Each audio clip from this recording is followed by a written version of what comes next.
Did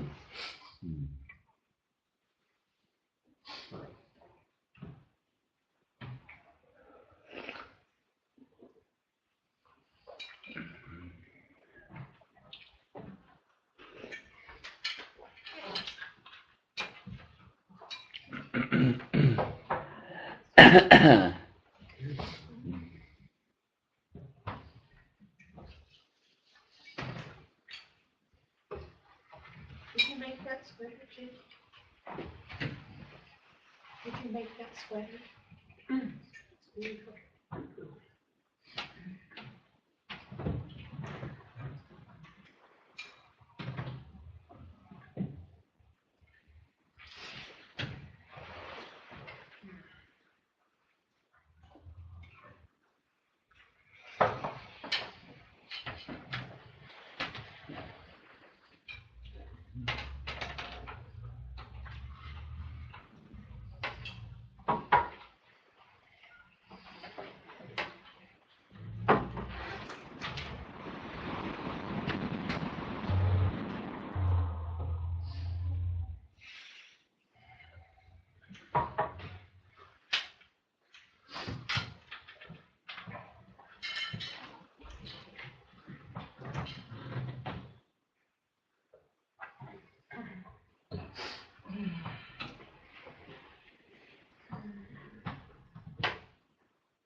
There's a few little details that need to be finished.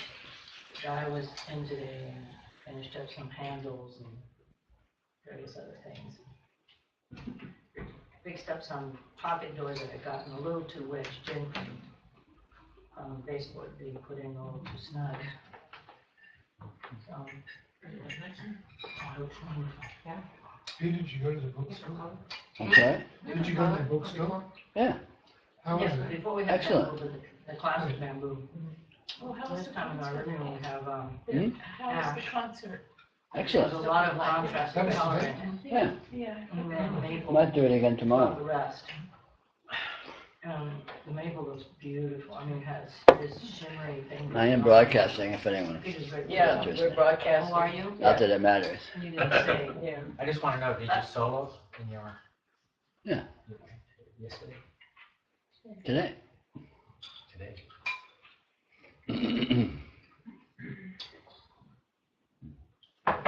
Jeff was hoping we could talk about radiant presence. So ask a question, Jeff. We didn't know it was on.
seemed as if I found myself on what seemed to be the other shore.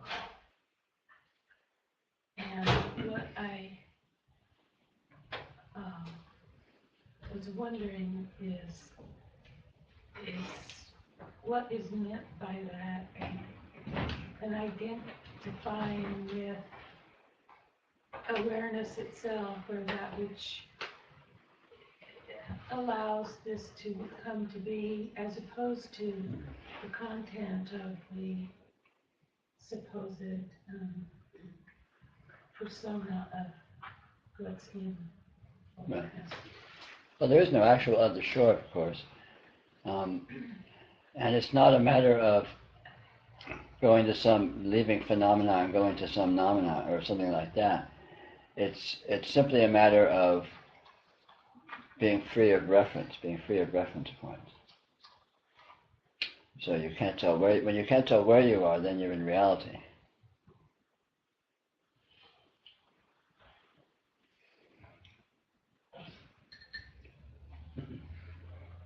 Is that what they mean by that? I have no idea. Oh, okay, right. It means by what? And, I mean, all these things are different metaphors and different parables and all that that are arguably meaningful within their context and all that. But reality is not a parable. Reality is not a metaphor. It's an actuality. And this actuality right here is what it is. And it always is what it is. And you can see what it is, so to speak, most clearly when you see it in a referenceless context. As long as there's some kind of a frame of reference, which is always supplied by imagination, because in actuality there is no such frame of reference. As long as there's a frame of reference, then you're liable to be confused by that frame of reference. Well, organically, it seems as if that flows back and forth. Which is that? A referencelessness, and then reference. And Maybe. as a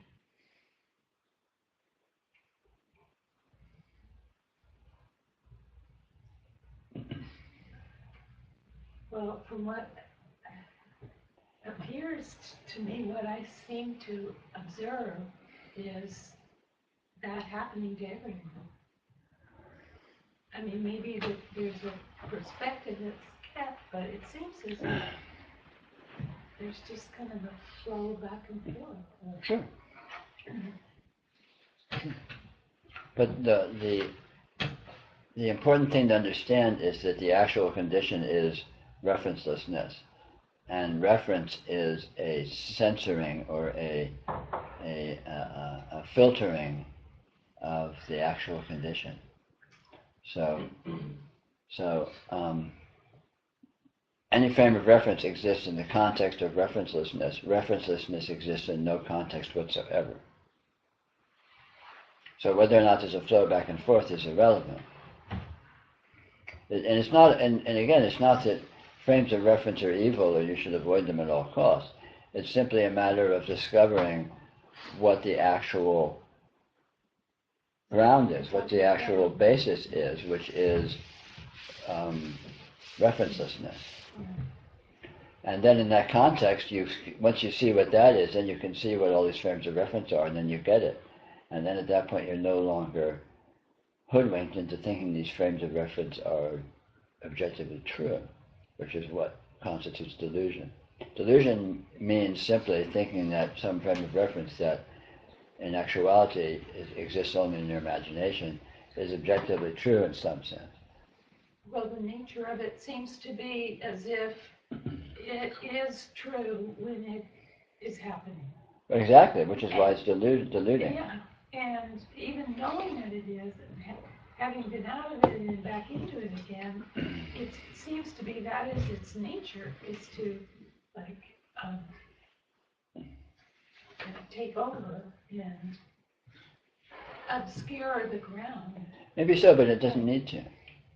And this is the whole, the whole reason behind my recommended spiritual path, which is go to noticing from time to time when you can, which means find yourself in referencelessness to whatever degree you can, whenever you can, not clinging to it, not forcing it, just letting yourself experiencing it whenever you can. And the more often you experience that, the more familiar you'll become with it. And the more familiar you'll become with it, the better you will see the true perspective, which is that it is the foundation, it is the actual condition.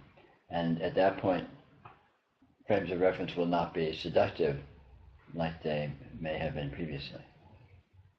They can still exist, you can still go in and out of them, but you no longer are seduced into, you're no longer hoodwinked or sucked into thinking that this is it, this frame of reference is real. Because you know what is real, and it's undeniably and self-verifyingly that way. And to come to the certainty of that self-verification of this condition is the point of familiarizing yourself with it experientially.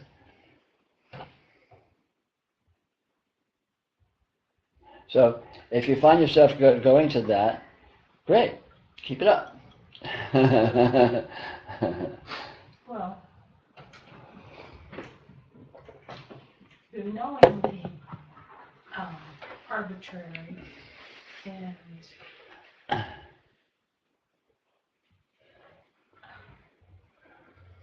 it seems as if accepting it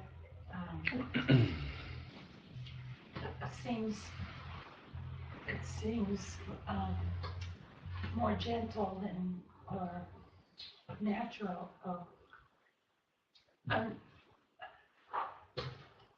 Seems to have less forcing and resistance and then trying to get out of it. So I didn't quite follow that exactly. Accepting what? Well, the referencelessness Right. seems more accurate.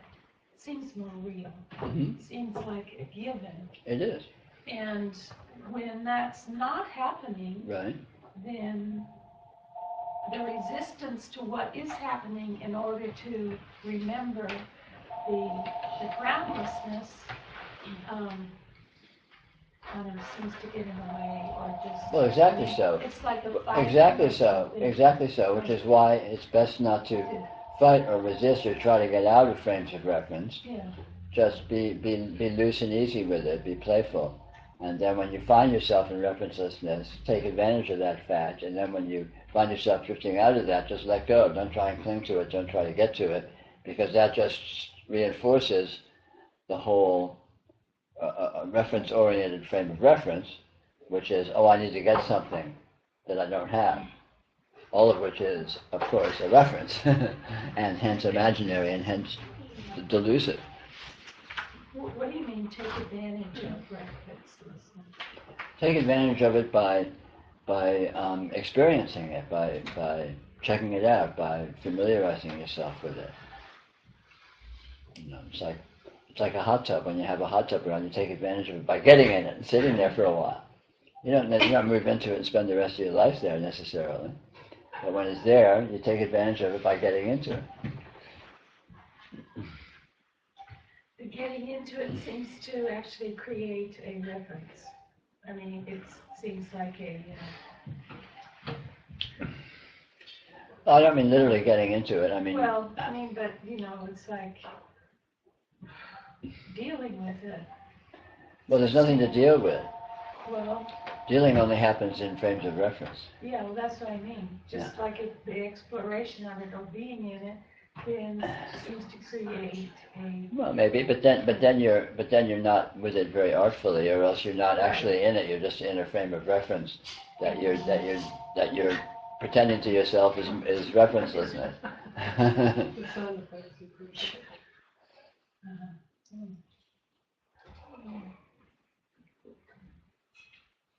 Referencelessness is very easy to find because all experience is nothing but that. And the easiest way to find it is all the ways that I've been talking about, like more and other.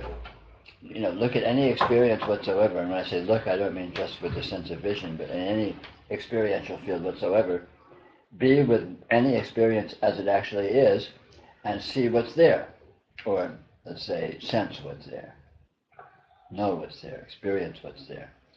And you will notice right away that what is there completely transcends anything you can think or say about it. It's unfathomable, it's infinite.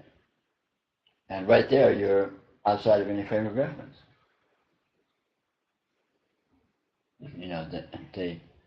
The concrete presence of experience itself, every aspect of experience, completely displays referencelessness, or completely displays infinity. Let's say displays an absolutely fractal nature. I mean, there's lots of ways to try and put this. And simply notice that fact. Look at the sun on a flower. Look at a sunset. Look at anything. And when I say look again, I don't mean strictly sense of vision.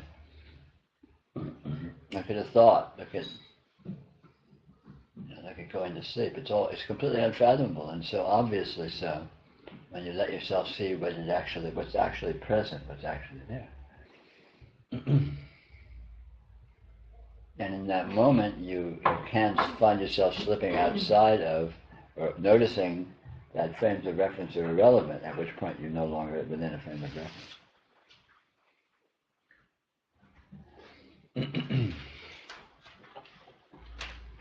And it's something one learns to do. One acquires an art. It's an art. It's like learning to ice skate or something. The first few times you try, you're liable to fall down. But after a while, you kind of get the art of it. You get the sort of the flow of it, the subtlety of it.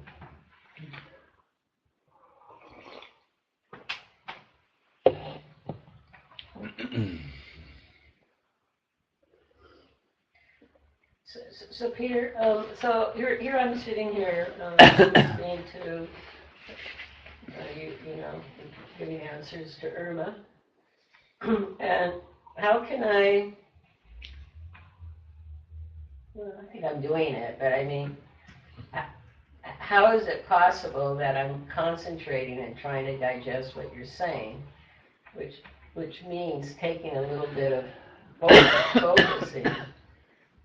But could I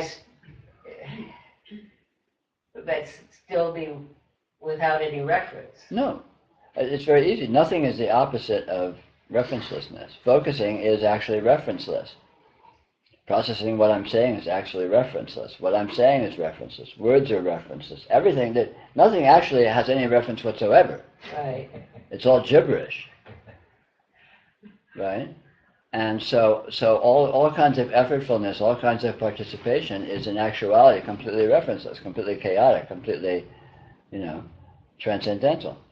So that it's not like the referencelessness or transcendentality is something you need to avoid some modes of acting or being or engaging in order to be with. And it's impossible not to be. It's Right. impossible to get out of referencelessness unless you imagine that you are. Right.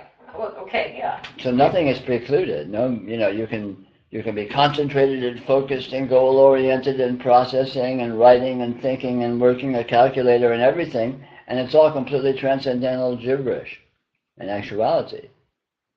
And you can be aware of that fact, or you cannot be aware of that fact. Well, I mean, in a sense I was. I mean, because Sure. there I am. Sure. But, I mean, I was doing more than just... Exactly, more and other. You know what That's I mean? the point. And there was so much, That's exactly the point. Everything is already more. It's not like you need to do something and then do more. The thing itself is more. Yeah. Yeah. You can be focused and concentrated and limited and narrowed down, and all of that is completely transcendental, completely more. More isn't the opposite of engagement or the opposite of focus. Right. More is just the intrinsic nature of what anything and everything actually is. So the point is, if you're just sort of imagining something or believing in stuff, Yeah. believing in the, Yeah. then that can tend to blind you, I guess. It can. Or not. Because imagining it itself, of course, is completely transcendental. I mean, frames of reference are transcendental. How can that happen? Talk about weird. But on top of all of that, there is what seems to be an inherent desire to locate oneself, Sure, and that gets in the way. sure. Well, that's what all of this addiction to frame of reference is built around. But that itself is itself transcendental. So when you see Absolutely, yeah. that, then you're no longer hooked by it like a fish is hooked by the fisherman. But the default tendency is to be hooked. Yeah, it may well be. It seems, I mean, just looking around. Yeah, apparently. Since it is self-transcendental, how can you be hooked, even if you think there is? Well, that can happen is itself an evidence of the transcendental entire weirdness of this actuality. How can delusion happen? In the face of, how do you build a prison out of transcendental bricks? How do you do it? Evidently, it's doable. Yeah. But I don't know how. It seems like it's a sense of identity. Sure. There's a feeling of identity that arises that is a localization. All of that, but all of that is completely bootstrapped out of nothing, because identity itself, if you look at what it actually is mind-bogglingly mind-boggling, and so is locality is, and yet the imagination can use those things to construct a sense of limitation, which is astounding. But the point is that even when a sense of limitation is being erected, it doesn't actually exist. The actual evidence of experience in no way supports any notion of limitation. You cannot find limitation in experience. Any and all experience is absolutely infinite. Explicitly so, not like it's infinite in some theoretical way. It's like experience itself is completely dizzyingly infinite.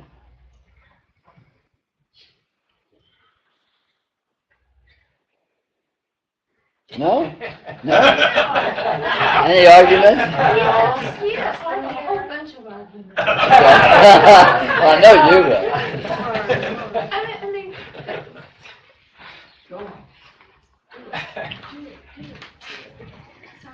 there are talents, capabilities Are there? that are a part of how reality manifests. Right. And what's that? Wait, is that evidence of limitation?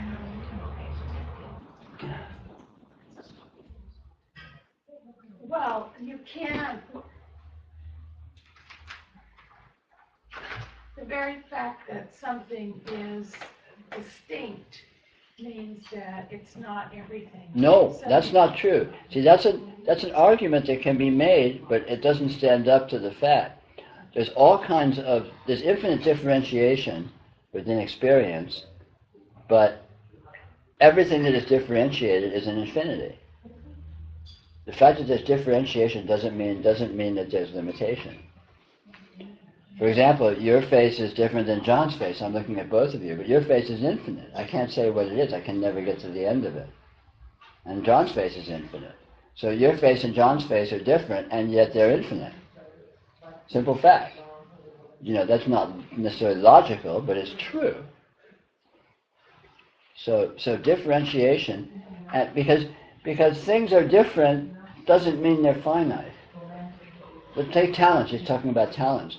So your talents are whatever they are. Let's say you have a talent to do something, like you're a painter. Okay, your talent is painting, and suppose someone else has a talent of painting. Their talent of painting is different than your talent of painting. But what exactly is your talent of painting? Is it limited? Is it finite? Does it have boundaries? Does it have edges? You can't find it. You can't pin it down. It is what it is. It is what it is, but it has no limits. And this is the weirdness of all this. Things are what they are, but they have no limits. And logically, we think that's an either or. Either something has identity or it has no limits. And that it's not the other. It's not like that. Everything has exactly the identity that it has, but nothing has any limits. Everything is infinitely itself. And you can't ever find or get to the core of what that is because it's infinite. So everything is what it is, but nothing can be found. Nothing can be pinned down. You can't get to the bottom of what anything is. In any sense. And we continue to believe that we can. Well, you may, but obviously it hasn't been done yet. Well, that by itself is just a little curlicue of some kind, and it can start to merge more and more with solid shaped reality, where what we think and what is just turns out to be something you are in motion with. Of course, naturally. Oh, naturally. Sure, that's the nature of it. And so you can, like I'm finding, for instance, that I can have opinions now that I feel much happier having my opinions as I go along these days. Because I know how utterly pointless in any dimension they are. But wow, boy, so much fun. Sure, yeah. All these flavors and all these differences and all these energies and all these investments are not evidence of and are not predicated upon limitation. No limitation. Everything is infinite. Everything is unbounded. Everything has no center. Or as we said, nothing has any center. Nothing has an essence. And yet everything is exactly what it is. It's precisely exactly what it is, but you can't find or pin down or answer the question, okay, then what is it? You're lost there, but that doesn't counter the fact that everything is exactly what it is. And everything is infinitely differentiated. Anywhere you look with an experience, you find a different presentation of qualities than anywhere else you look. And yet every single one of those qualities is infinite and unbounded and can't say what any of it is. And this is really obvious. I mean, to me, it's just really explicit. It's really, this isn't theoretical. It's just completely experiential. I mean, it's completely self-evident. And if you see that that's the case, then there you go. There's your boat to the other side. Other shore, if you want another shore. Yeah. The other shore of the Mobius strip.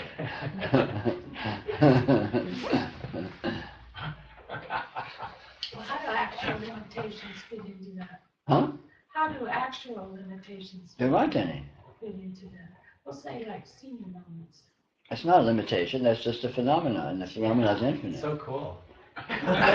Forgetfulness is obviously infinite. What? Exactly. What? Where's the limitation in what? What? You can watch a movie and then go see it again the next day. Yeah.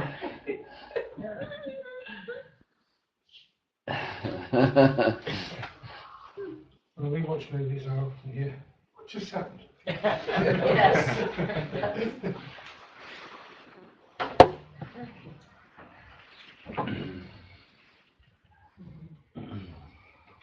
Peter, since we don't have satsang that often anymore, I Mhm.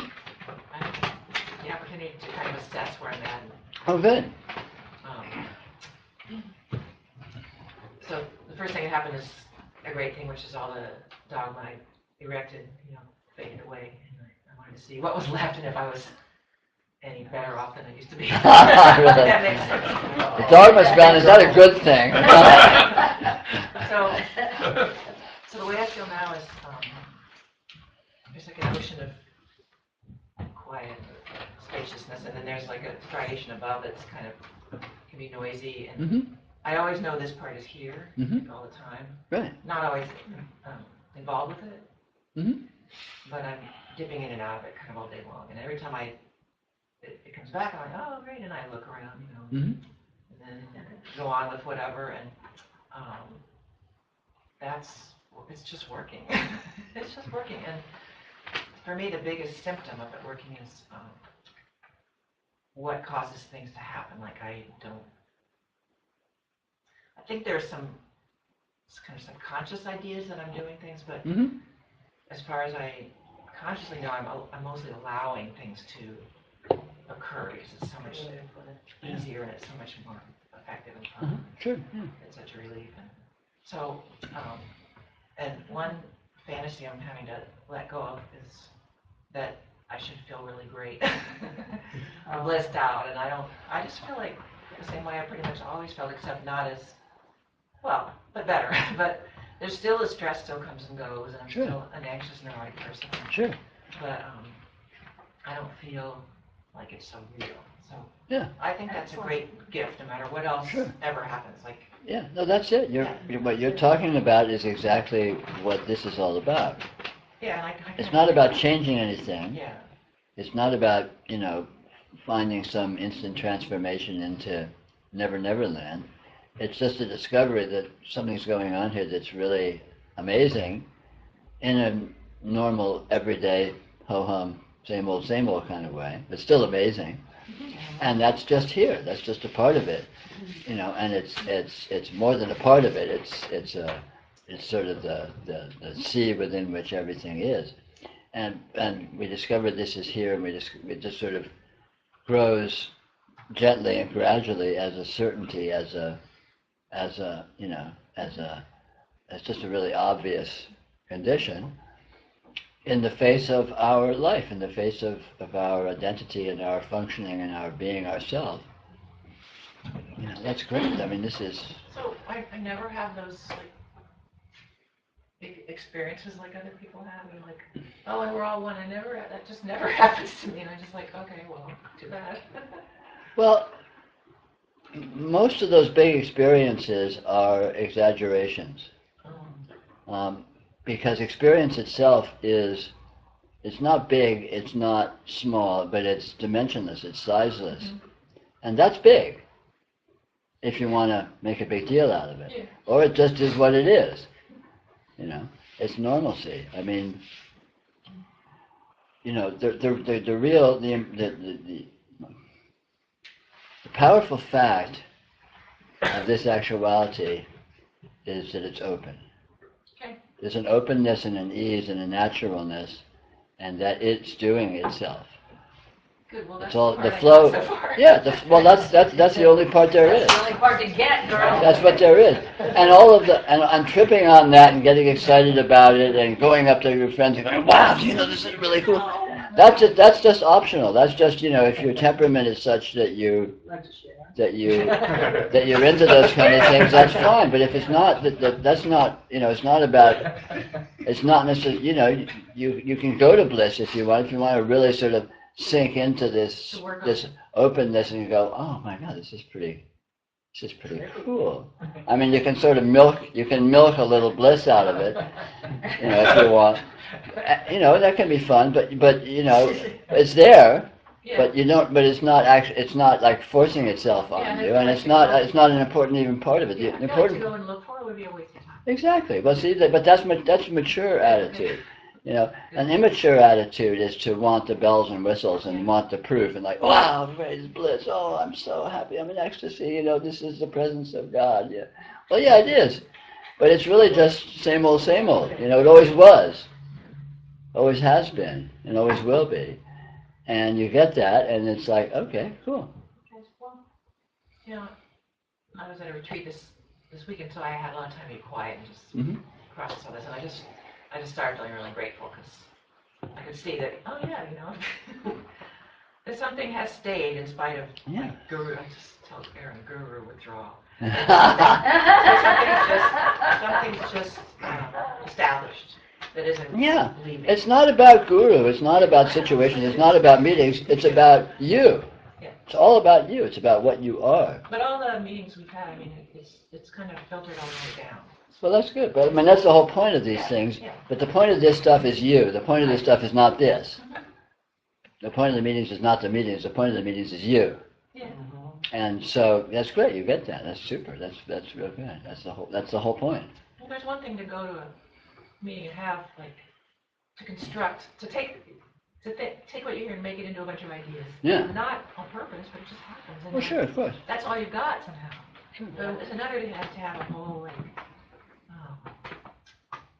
system that's like, just incorporated where I know what. Good. Well, that's great, yeah. Without any of that. Yeah, ideas is a part of it, but that's not the point. That's not the focus. That's not what it's about.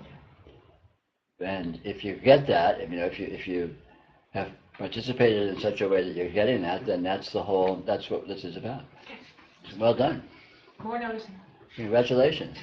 And it's weird to be at work because this is probably the part of it that's like awake within the dream, right? Yeah, sure. That I'm just aware that I'm among a sea of people that are completely asleep. Yeah. And Sure. it's no big deal. I mean, I'm not going to tell them. Sounds like me. Does it? Yeah, sure. Yeah, it's like you're walking around and there's. No, I mean, I'm part of the, I'm asleep half the time. I'm sleep deprived all the time. But yeah, there's all these zombies and you just go on their level and you just work sure. in their world and that's kind of it. Yeah. What can you do? Yeah. It's okay. Yeah. It's amazing. And there's nothing lost. There's no loss there, and there's no gain in not being there. It's just, there's more than that, and you can know that there's more, and that's kind of nice because there is, because it's real, it's true, and that's part of what you are. Participating in that too. Oh yeah. They, Oh yeah. They have a whole different label for it, like they're Christian or something. But Sure. when that comes out, then it's just beautiful. It just lights up the room. Totally. No matter what they think is going on. Yeah, totally. So that's cool. Yeah, I think you can see people's awakeness Yeah. all the time, Absolutely. Even if they don't. Yeah. Whatever, yeah. Whatever. But the phenomenon does tend to arise whether you look for it or not. Things just suddenly, at least for me, things suddenly can hit you like a brick on the side of the head, Things that I didn't expect, I didn't look for, but they suddenly just come and go. But they do come. It's not the sky opening up, but it's repercussions of living with this. Yeah, because there's no end of the possible of subtlety of insight, and this will sort of occur from time to time, from with subtly or gently or with big whammy or whatever, but it's just the nature of this to continually unfold. And I have trust in that. Like I know things are going to constantly be evolved. Yeah. Even if I don't feel that way every day. No, for sure. It's not about goal orientation. It's just about getting the gist of what's going on here, and then developing a trust that, or developing a sense of it's for real. It really is like that, and then so it's not like you need to do anything about it or support it or uphold it or assert it or anything. It just happens to be that way, and you just get it really is that way. Wow. Well, good work, girl. It's not me. You got an A.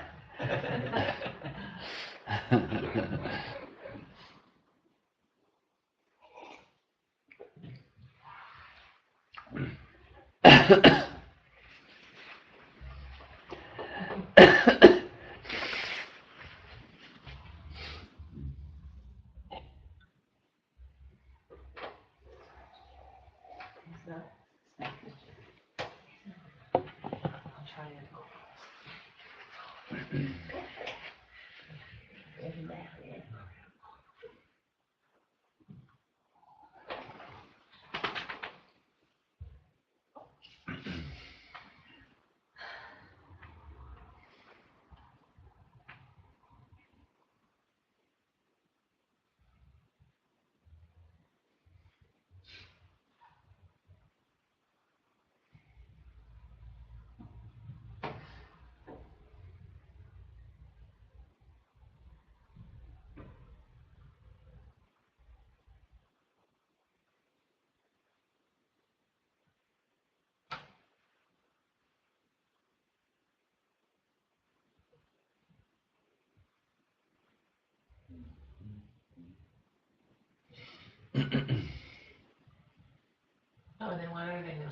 too, so, like, I get a certain amount of pride, and then I have this, like, oh no, you can't be proud, or you. That's very, Like, very typical, not to worry. okay, just be proud. Yeah. It pops its head under the wall.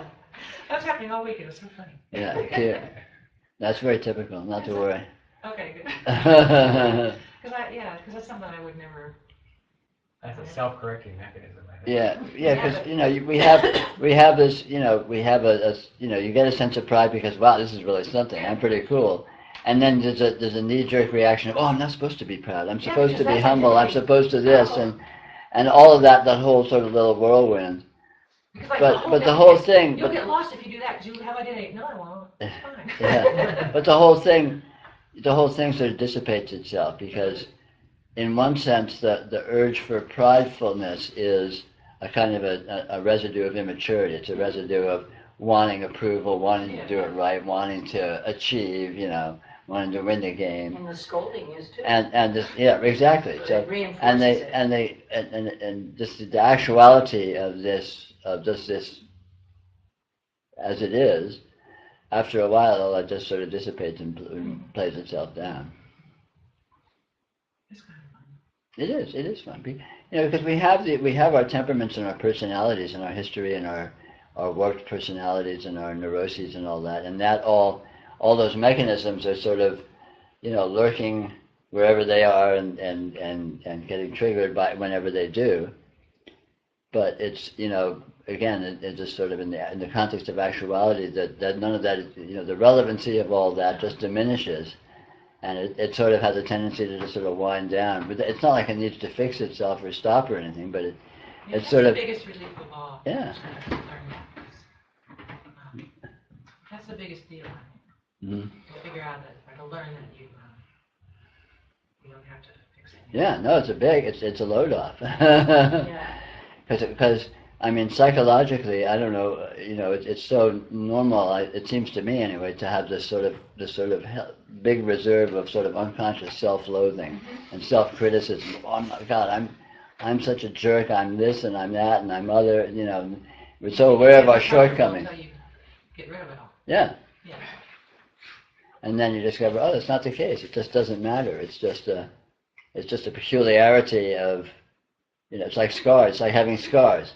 You know, you have scars because you're cut or had accidents when you're a kid. And so you have these scars, so you're somewhat misshapen or somewhat, you know, imperfect in some sense, right, structurally. But it's not a problem. It's just a fact. And likewise, psychologically, all these psychological scars, it's the same kind of thing. You know, it turns out that it doesn't really matter at all. It doesn't have anything to do with anything.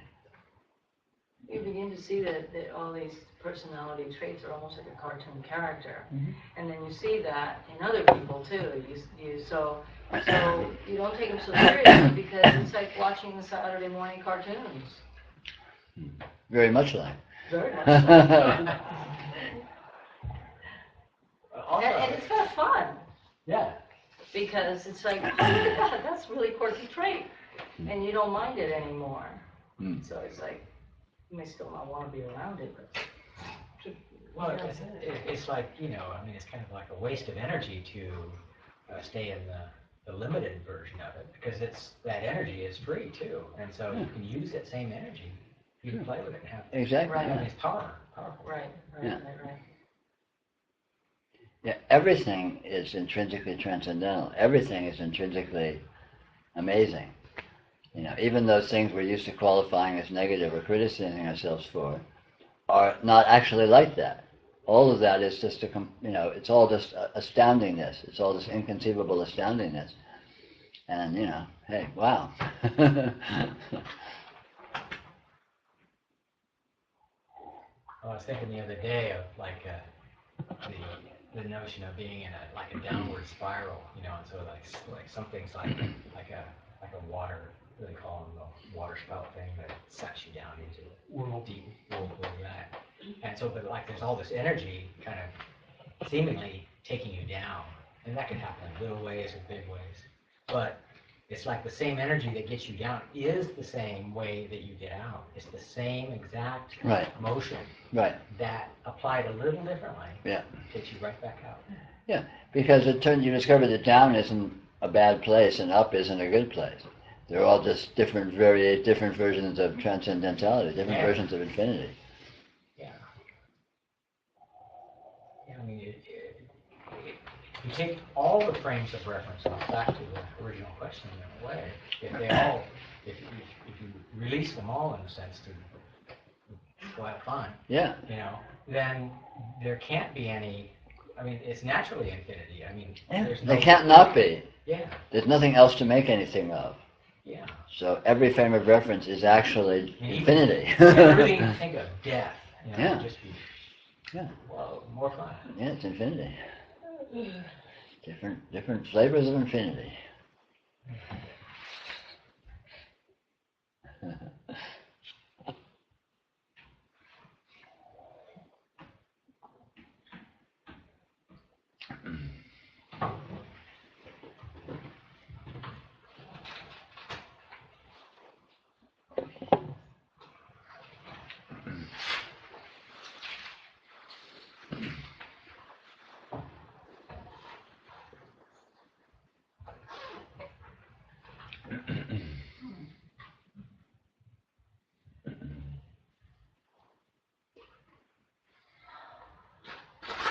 Somebody asked Chogyam Trungpa one time, what is liberation? And he said it's like taking off a warm coat on a hot day.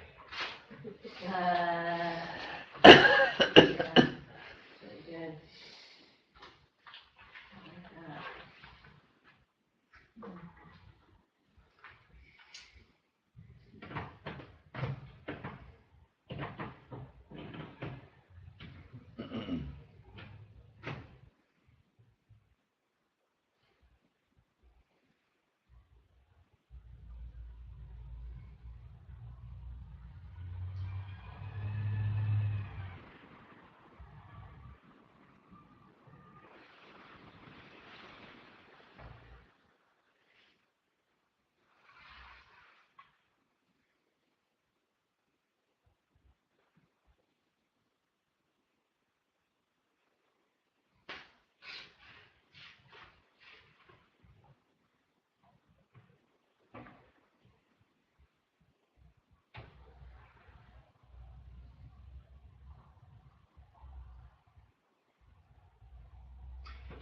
I know it's in the way we talk our language, that we can see this or know this or something. But it always feels like there's that last remove, and there's what's occurring is this, or seeming is this sense of being. Sure. There's no remove whatsoever. Right. The whole notion of a remove is a fantasy. Yeah. There is nothing removed from anything, and there's nothing that could be removed from anything. There's no gap. There's no separation or distance. Yeah. Can't be found in actuality. Right. Even being is yet another description.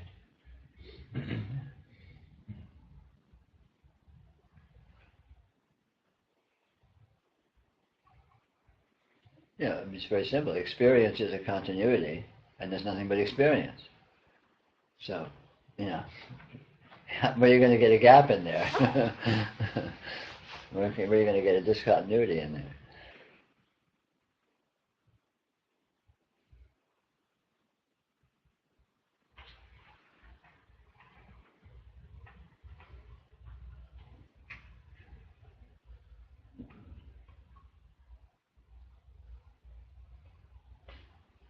Yeah, but it doesn't depend on any continuity either. No. Yeah, there's no, like you say, transcendental. But you never. Yeah, and you can't find what you mean by continuity either. Right. You can't find any actual continuity. It's a package. Endless weirdness. Welcome to the loony bin.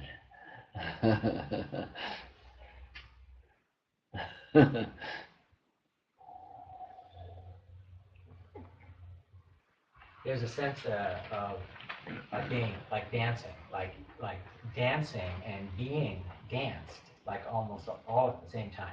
It's like, It's infinitely dynamic and infinitely participatory. yes.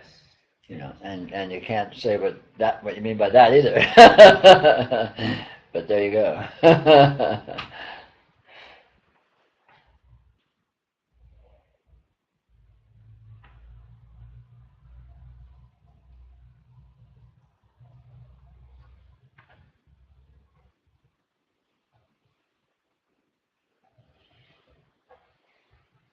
Would you say that awareness is contagious? In a way, Seems to be. seems to be. There's something about that. I mean, the whole myth of transmission and all these things is something like that. I don't know what.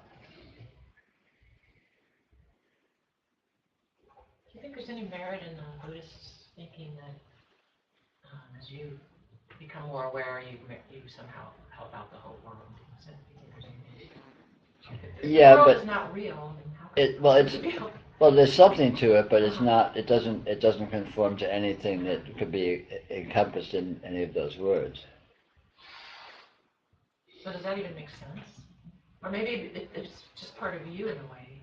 Well, it's part of you. Then, of course, it's becoming more. It's simply that as an individual unfolds, let's say, or as an individual matures spiritually, their effective benevolence increases Yeah. just inherently.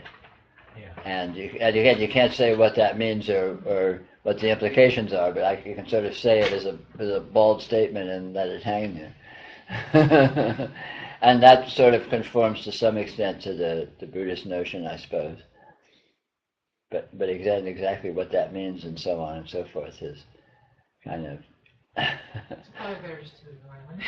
yeah, always. Well, the one Buddhist notion that I really continue to resonate with is what they call skillful means, and it's very subtle because it can just it's endless that you can look into that. Like what is this as skillful means, and because if you're talking about what like you said, that more awareness creates more benevolence in a sense. It's like you can't even tell what that is, but it is benevolence. What is benevolence? What is? Well, you can't answer any of those questions. But but in that there's this. I don't know. I mean, it seems more than a word or a notion even. It seems quite obvious that beneficence in some way appears, and it's more known in a sense. It's not. Well, you said earlier, John, that something gets in the way, and I don't know if anything actually gets in the way, but it doesn't seem to get in the way. So, who knows what action is? To me, for instance, I feel the beneficence of everything and everyone, not all at once, but that's where it seems to come from. It's not like I'm doing anything. So it's more like just experiencing it. Yeah. Well, I think as you say, it gets down to having more and more of a clear sense of the certainty of the benevolent, in the sense of self-supporting nature of reality itself. Reality is serving itself. Yeah. Reality is supporting itself. Reality is doing itself with a conceivable intelligence, precision, and artfulness, and generosity. And I think that one gets a clearer and clearer sense that this is so, which certainly looks an awful lot like, benevolence or blessings or what have you, all these sort of oblique notions related to them.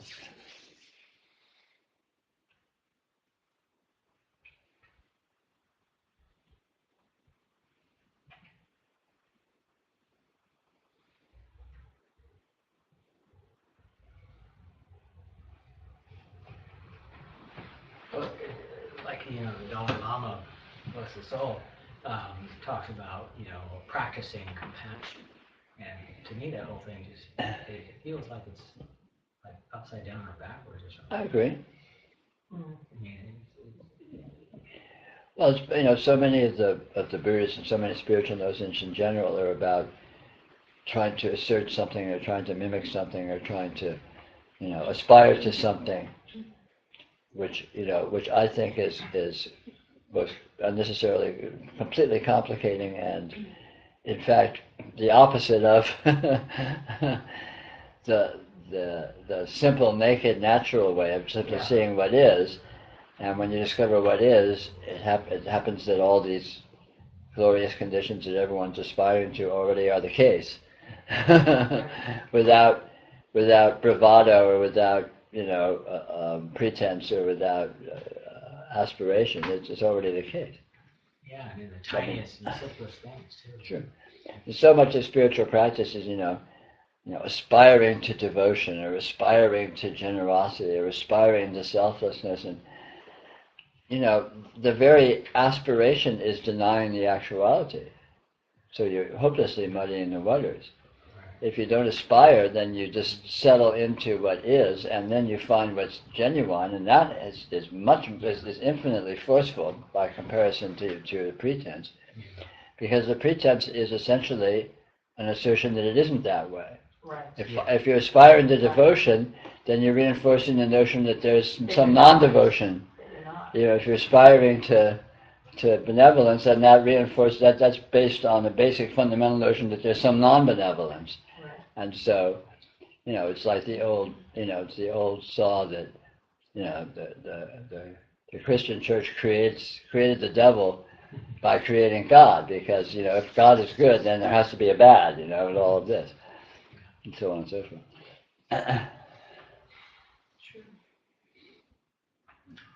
But in actuality, simply settling into actuality and letting it be what it is, when it turns out that one discovers all of these superlatives as they actually are. Yeah, which are way past any notion we have of Yeah. good is or benevolence. It's just You get to the paramitas. The paramitas aren't the ones you're pretending. The paramitas is the real thing.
We've reached that wonderful time of evening. Break time! So online people will be back in about 10 or 15 minutes. After some revelry, I will turn the computer around so you can share in that if you choose. Otherwise, we'll be back in about 15 minutes or so. Oh, yeah, I gotta try to share. Oh, yeah. Well, it doesn't like anything. nothing down things. It really rolls around and it spins. Woo! Talk about dancing and being danced. This floor's not level. If you don't watch out, it starts going woo. That's always the problem with roller shades. It could be fun. Yeah, it is fun. It is fun. Doesn't your back feel good? Yes, it's a very comfy chair. I understand why you like it. Oh, it doesn't weigh very much. You know, it would be nice if it had a cutout here, something to hold onto when you're. It's okay. Oh, wait a minute. So you're in that Stop, same. you're okay. Building is. Oh, she wants to try to do it. We're probably Really neighbors. not far. Okay. All right, wait. I know. I'm gonna hold it because it does travel. See? This keeps going. This floor is not level. Wait. You like it? Does it? This is okay. It hits your back just right. Doesn't It it? has a place for your arm. That's because it's for our size. That's what it is. It just fits our size. Yeah. I don't know. We're about the same height, all three of us. You're a little taller. It's really not. It's not. Yeah, we are. Just about the same height. Watch out. Don't get your toes rolled over. This thing can roll over your toes without. All right, now you gotta try it. Bring your own chair. See? No, you can go taller if you want. It's got a up and down. Did you bring that chair? Yeah, I brought it. She did. She brought her own chair today. Oh, you're paying. Oh, watch out behind you. It's a beautiful chair. Small dinner. Yeah. You had him in her beauty shop. It'll go nicely in my house. Very nicely. Are you an idol? I agree with that.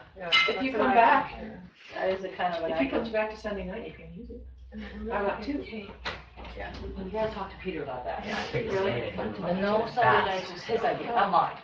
Okay, so we have this little kind of birthday cake and candle, and just look at that, we've got some ice cream too. Peter yesterday. I shouldn't have either, but I will. Second day.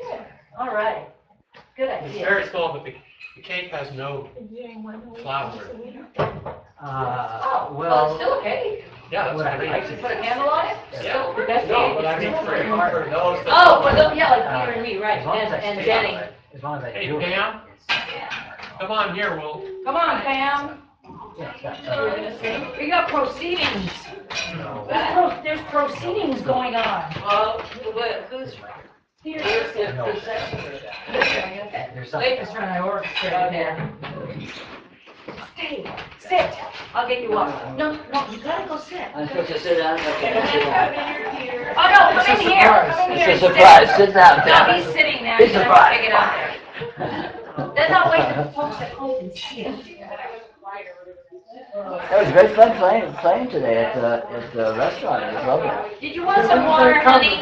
Oh, well, no matter. Be there tomorrow. I'm planning to be there tomorrow as well. Something I think I'll do from time to time because everyone seemed to like it a lot and I certainly did. I mean, it's great. One and two. And nothing develops playing more than playing with an audience. I mean, it's a whole different thing than just sitting in a row practice. To you. Happy birthday, dear Peter. Happy birthday to you. And many more. That worked out well because the gang got to see. There's cake and ice cream in the kitchen, in Yeah. the dining room. Right. Nothing to do about nothing. What a silly bunch we are. That's good though. It's just an excuse to Oh, have I cake, certainly you know. will. It's just something. We'll try. Yeah, that's always a good idea. Particularly good. Really nice choice. It's a little cold. I guess we could like nuke it. It really is better when you leave it in the pot on the stove that I was cooking. I used to have one dish I could make sure. That's almost. Chicken. These are the hot. I took when I was doing the fence stuff, and that was a treat for the day. They always cook for themselves, it's not like it's trainers. So I got to be like vice cook.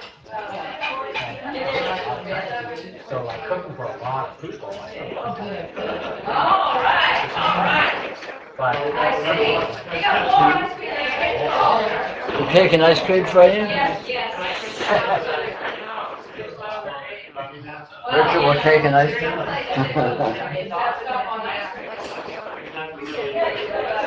Yeah. yeah,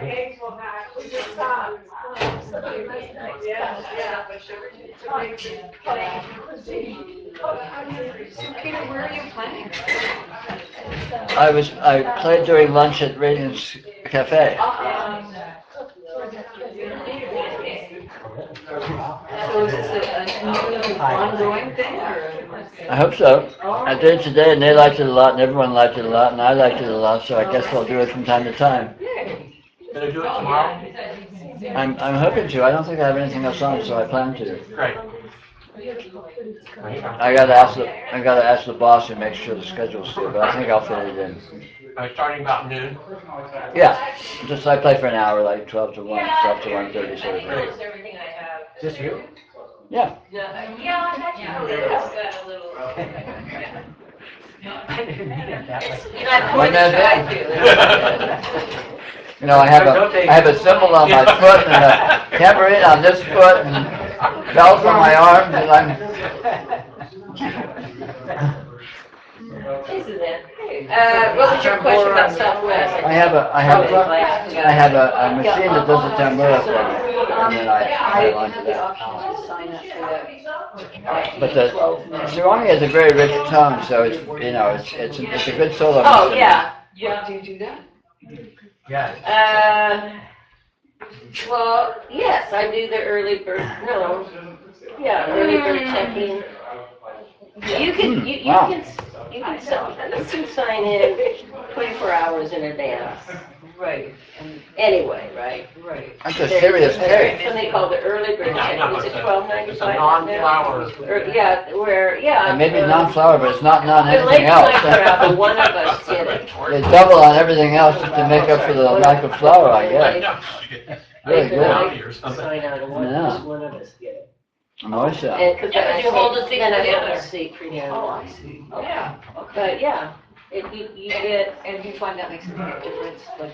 yeah, you're guaranteed, yeah, you don't have to check in right, because you have to check right at the very minute, at the 24 hours ahead of time to get, And it makes a big difference to have Yeah. that first boarding. yeah, to have that.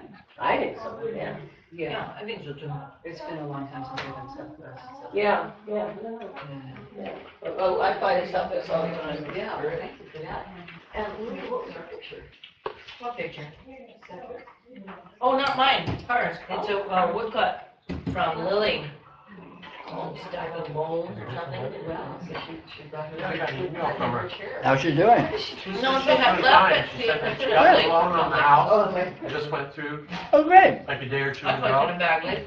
She finally got internet reception. Oh, super. Things are going well. People are popping over and helping her do things like mow a big lawn. Great. Nice. Things are going well for her. Oh, is this Good. Lily? What were you So saying? glad to hear that.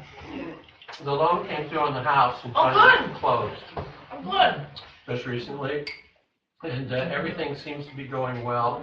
And neighbors are dropping in and helping her with things. Oh, that's nice. She was a little slow getting the internet set up, but that's set up now. Oh, nice. Okay, good. So now we can actually converse back and forth with her on the internet. Yeah, right, exactly. These days, as soon as you have the internet, you're plugged into the world. I You're know. not local anymore, so. Yeah. Well, I hope she's watching.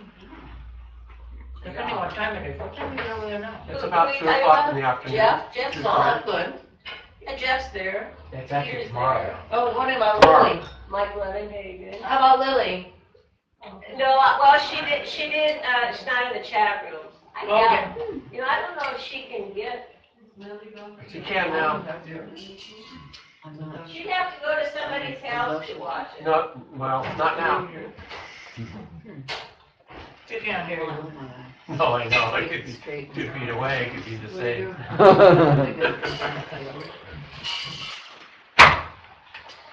That must be fun. I'm jealous. Yeah, really. Soon come. No worries. That's right. You can go to work and you don't have to listen to anybody because you can't actually hear them. I know, is that new? I know. Is that really amazing? I'm like, I can't even. Oh, I'm, thank you so much. No, really, that's cool. No, it's been, how long? I texted you. Well, Okay. a month and a half. You know where I was. I don't know. Who made the cake? Little weird. So you're doing Yeah. not. Did Pam make the cake? I definitely know. Oh. Oh, really? Yeah. I didn't know that Il Fornaio made anything gluten-free. Well, not Il Fornaio, but talking about, it's the Italian, Okay. this is my cousin. That was articulate, wasn't it? Did you kind of get that? Kind of. Oh my God. We just got the official word. We don't know yet when I should put the rank on, but definitely made it. It's a huge deal. Not many people make it. Right? Well, good luck with that. That's all I have to say. What part? Congratulations, that's great. I tell you, isn't Now you're deeper into the You know part of the military. it looks Chinese to me, but I wouldn't know. Oh my God. Yeah, Pam? some of my relatives are a little weird because That's Japanese, they're very and it came, wing and so Lily has this friend named their Craig logic Bushman is that just has so a fuzzy. Japanese Listen to them and they think, antique. realize that you're It's very pretty. And they call, yeah, I love the clouds. off. You're welcome. It's usually, I mean, I could have put it right over there, because that's I like traditionally it here. a room divider, but I was afraid that people would This group here, hit their head. there's people I can really hang out with. It's Yeah, right- but it looks I like think there it's was very a nice there. The light was good behind it. You know? Yeah. I think they call it a hama. Hama?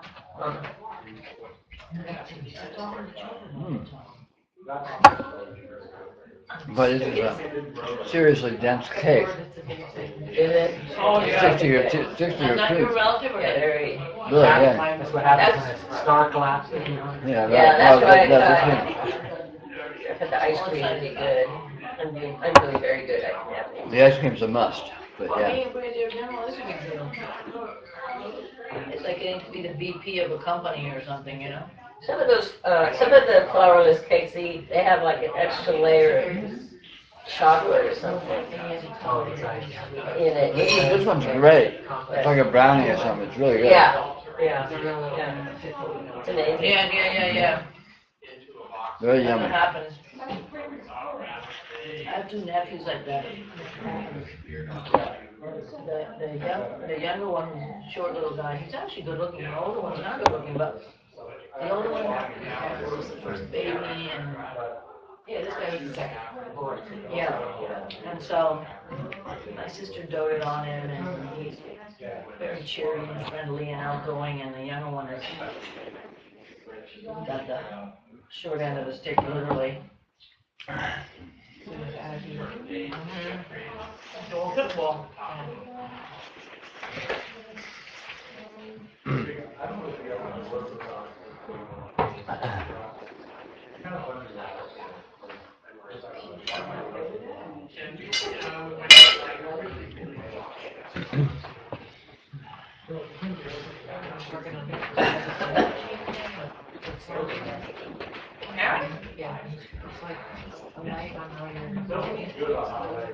When was she doing this? Just before we came here. Oh, at your house? Oh, God, yes, I hope so. It would be nice if it worked. It's not that bad. It's really chronic. It's just not that. Have they figured out what it is that's wrong with your stomach? But they've done scans to make sure it's not some sort of No, it's really tumor or anything. They just said, oh, like, there's too much acid in there. Here, take this. But I actually did You that. need to eat a very alkaline Yeah, and the diet doctor is what said it it. I is. said, okay, this is. So now I'm going to help. Well, I would think that seeing a nutritionist and being guided by a nutritionist literally takes you, helps you with a menu from work week. She's a nutritionist.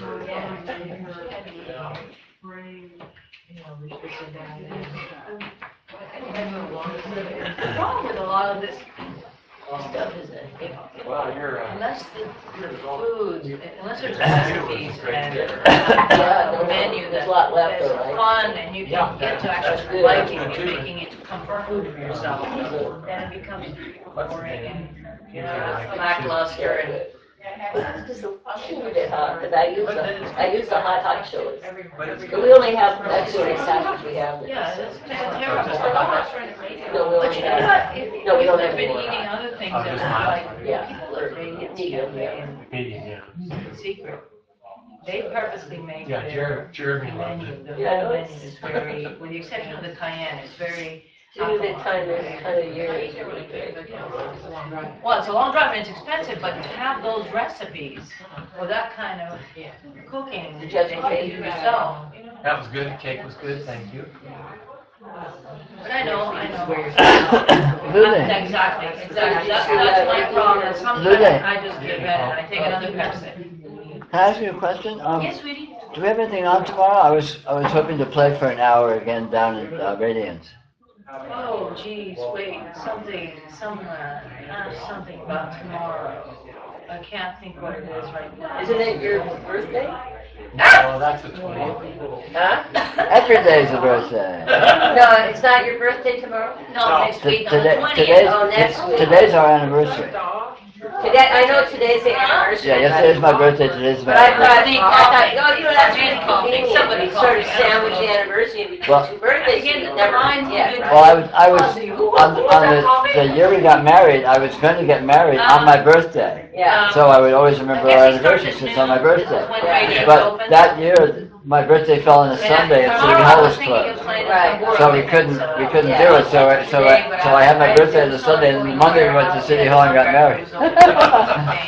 But day after is as easy to remember as on the day of. Yeah. Actually, one of my favorite sisters is there doing chair stuff.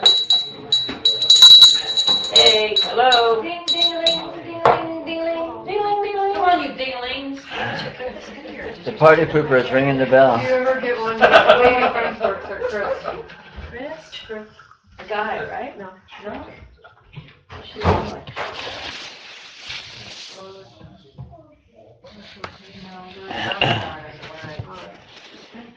Well, maybe the right thing.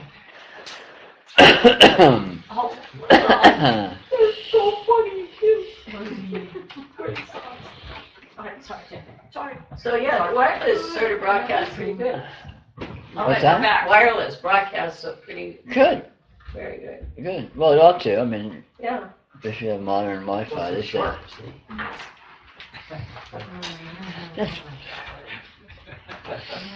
He's going up to the satellite. Yeah, right, yeah.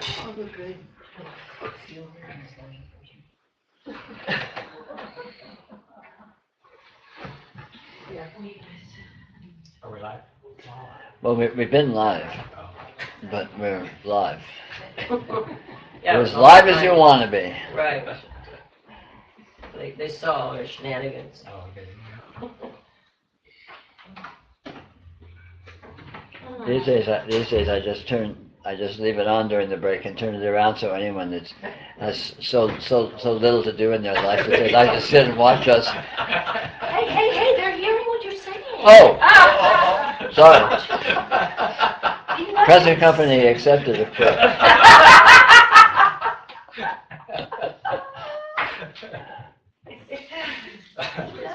So Peter, the conversation with Irma earlier about, whether we go back and forth from noticing. Sure. That strategies are, that reality just can be seen so many different ways. Like, one of the things I've been working with right now is, it seems like well, when we were, gone for a while, but it just seemed like in the holidays, but I always have this huge list of things to do. Mhm. And and it's sort of like I'm imposing it on myself. And that can become a spiritual problem when I start really believing it and Sure. taking it seriously. Sure, when you start embedding yourself in a whole history, and there's all these things you have to do, and the schedule and all this, and it becomes very solid and Yeah. seemingly Yeah. So imperative. that's the bad news.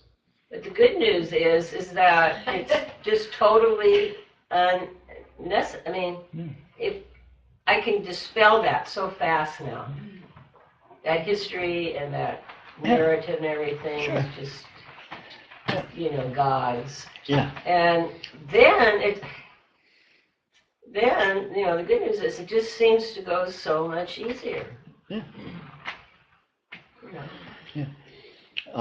In terms of the sort of the overview of this whole topic of the going back and forth and all that, when at first, when one is less established, let's say, in a deeper understanding, it seems like noticing and not noticing are like night and day. They seem really opposite, and they seem mutually exclusive, and you get to one and then you snap back to the other, and you fight your way to the one, and as you become more and more mature over time, just in familiarity with this, you get to the point where it all gets very nebulous. So it's like, well, am I noticing now? Am I like distracted now? I mean, and these qualifications just become absurd.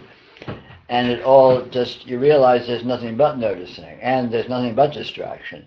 Yeah. And none of these things are actually opposites. They're all just this condition. They're all just modes of this natural condition that is always entirely transcendental.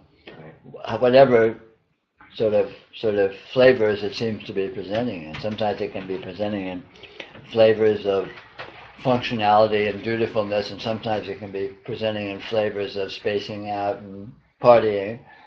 But it's never absolutely anything. It's always just itself, and just these little wisps of nuance that comes in and out. Yeah, so for that matter, when I said it was, God is like, or not important. Mm-hmm. Well, as a matter of fact, that could be said about this. Yeah, exactly. In a way. I mean, you can't, there's just no way I could ever say what it is. Yeah, and that's the referencelessness. You can't. It's easy to say what a reference is, frame of reference is maybe, but referencelessness. How can you even say that it's referencelessness? Yeah. Because you can't establish anything about it. Yeah. That's like what I was talking about last week about how if I start talking about noticing or say, oh, I'm noticing, that's, just I'm already starting to qualify it or define it. Yeah, exactly. I mean, liberation looks like being able to be in any mode and having it be all the same and not matter and not have no implications. So there's nothing that's forbidden. There's nothing that's threatening. There's nothing that's dangerous. You can go into intense neuroses. You can go into obsession. You can go into worrying about things, and you just laugh at it. Who cares? Because it's all just this amazing, transcendence. And liberation is being Teflon. Nothing can touch you. Nothing can entrap you. So you don't need to avoid things that could be entrapping because there ain't no such critter. Whilst everything is distracting, there is nothing to be distracted from. Exactly. Yeah. Well said. Bumper sticker. Zen bumper sticker. The blind Zen driver. Don't drive behind. Don't drive ahead of him. The bumper sticker would then be kind of pointless. Yeah, Braille.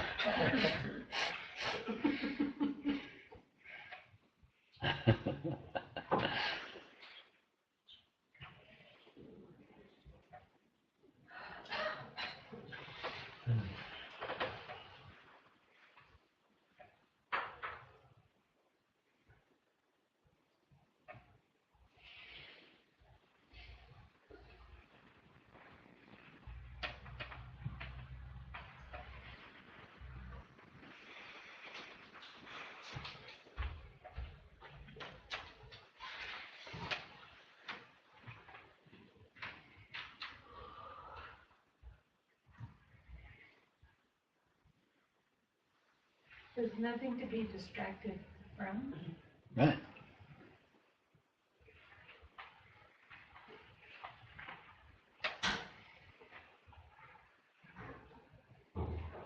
If you look at the way the flow of attention is, it's always just wafting around. You know, you notice this and you notice that, and you look at this and you think of this and you worry about this, and then there's this incredible free-floating sort of a drifting that the focus of attention naturally takes, and it's never a distraction from anything else, because nothing that you focus on is actually any more important than anything else that you focus on. You can't even know what it is you're focusing on because it's so amorphous and so undefined and so open-ended, and then you're already drifting onto something else by the time.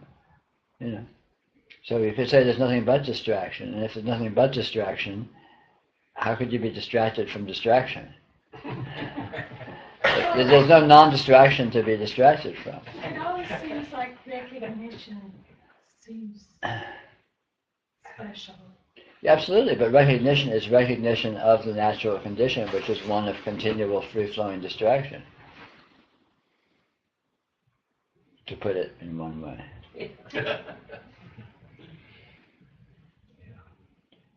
It's that moment of recognition. Mm-hmm. It's something that is conscious, that is like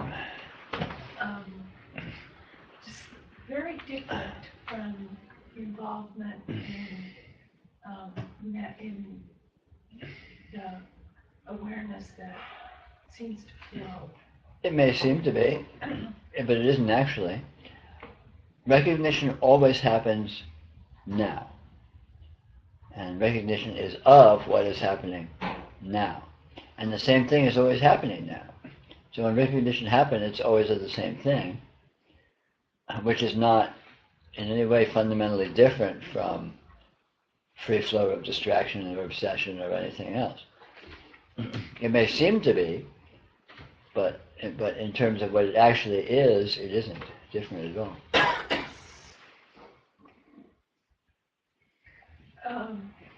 You said, if I followed you, it sounded as if you were saying there's recognition of what's happening now. Recognition is always... Everything is happening now. Huh? Sorry, what was that? I thought you were saying there's recognition of what's happening now. Right. Everything is happening now. Well, what I mean is that when recognition occurs, it always occurs now, in the present moment, because when else can it occur? Right. And so what would be recognized is what is occurring in the present moment, right? It has to be if you're recognizing in the present moment. And the same thing is always happening in the present moment. Oh, no, it seems like it's the recognition of recognition. Sure. Which is different than what's happening in the present moment. Somehow it's like outside. It seems as if it's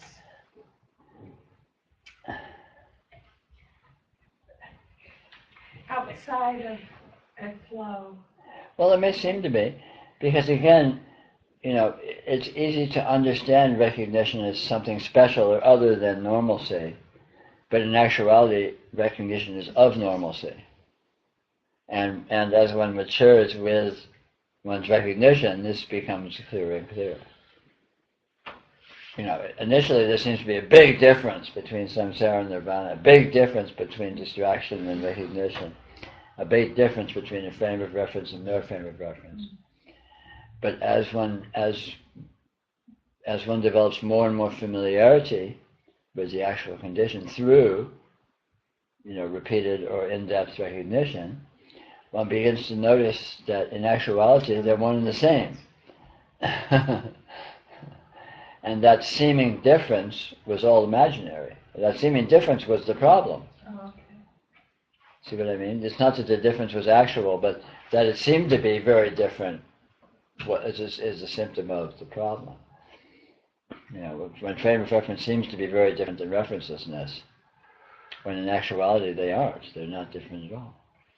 Frames of reference are made of referencelessness and exist in the context of referencelessness, because there's nowhere else for them to be.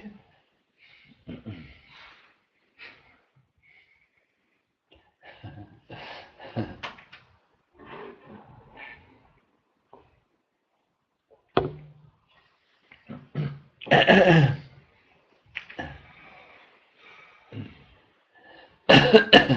mean, like, all those things are just names for the same thing.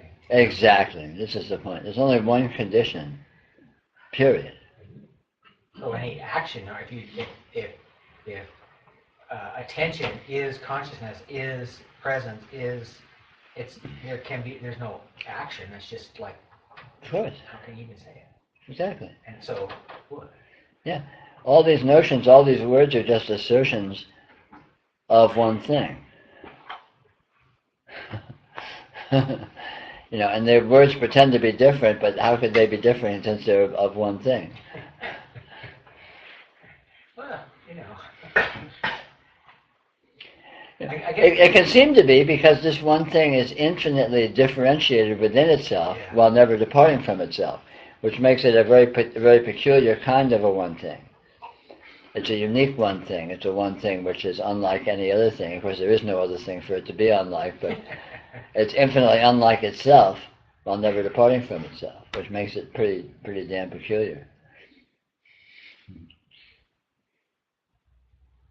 If you don't look closely, it can seem to be all of these vastly divergent qualities that words and concepts imply. But when you look more closely, you discover that all of these seemingly divergent concepts actually, in actuality, when you get down to it, are referring to the same thing. But the way in which that's so is subtle. So you have to develop subtleties and discover how that's so. Sort of, it feels to me like there's this sort of canceling out quality. It's like, you know, in algebra, right? And so it's like, you know, if you have one name and you say it equals another name, it sort of cancels itself. So that, like, all the ideas are kind of known as ideas, and they just fall away. Sure. And then there's no need for name, no need for. Sure. Yeah. Names and designations are always approximations, and what they're referring to always completely and drastically exceeds what the name of the word implies. So the actuality is always vastly more than however you're referring to it. So the actuality that you're referring to as action is actually vastly more than and other than action. The actuality that you refer to as attention is actually vastly more than and other than attention. The actuality that you refer to as, you know, distraction is actually vastly more than and other than distraction.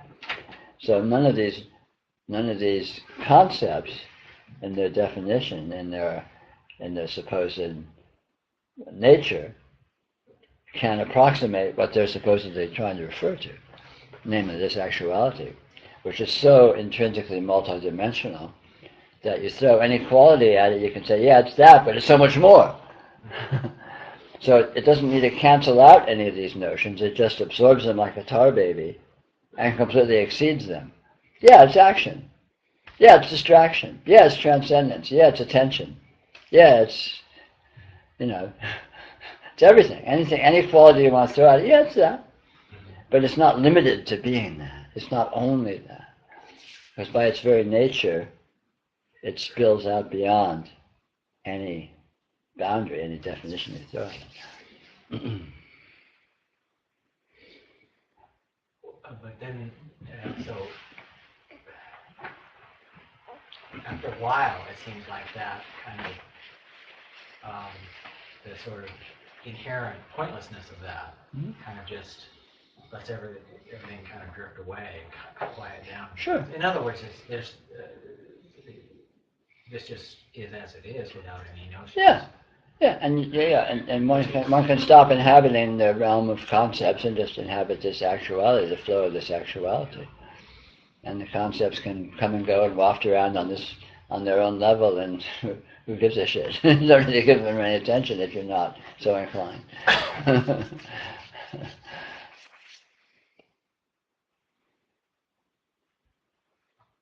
Any one moment is 99.999% unique. Sure. There may be some similarities, but Oh yeah, it's so, completely. Yeah, probably I would say 101% unique. But yeah, same thing. I mean, I can't define it, so I can't Yeah, give of you a course number. not. Of course not. But it's seemingly completely different now. It's completely different from now. Always, always, always, always, always. Entire newness, entire uniqueness, entire non-repetition. I mean, that's the fundamental, logic behind the impossibility of erecting frames of reference. Is that anything you refer to is already gone and never will be again. So how can you? It's like in surveying, you have to have a benchmark. You have to have a starting point. You have to say, okay, this is a fixed point, and then once you have a fixed point, you can tell where other points are relative to that fixed point. But in experience, there's no fixed point. There is no fixed point other than experience itself, which is not fixed. It's not a point. Which is sort of why there's inherent futility in going to try and figure things out. Exactly. All these frames of reference, you have to fudge them. You have to fake it. You have to pretend there's fixed point. Something. Yeah, exactly. Which is bullshit.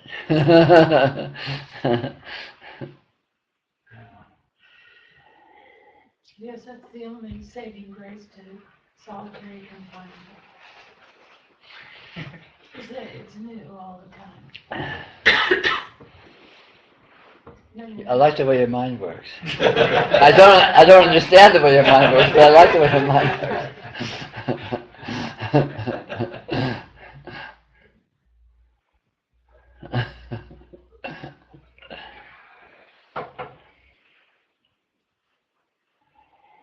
Do you understand how your mind works?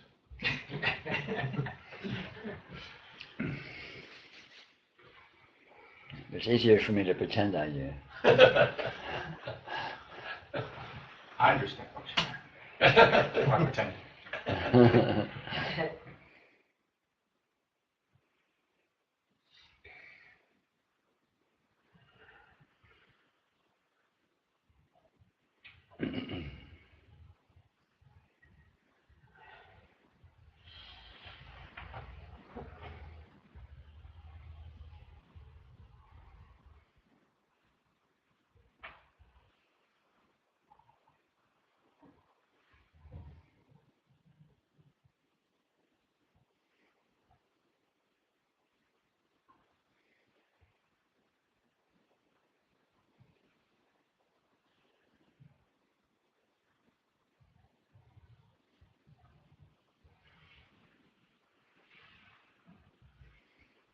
I'm beginning to be much more aware of all the different ways I pretend to be me. Just like any experience I think I have, or any way that I think I am, or a feeling I have. In fact, it seems to me, in a sense, the experience itself is seen by me as evidence of me. Mm-hmm. But I don't think that's true. I think that's a view that somehow very complex, very well. It's out of transcendence that it occurs. So it feels like it feels like there's no way that I can. Of course, there's me. I can't. It's like infinitely true, but the infinitely part has nothing to do with me as a view, so experience doesn't. I don't know. It just sort of feels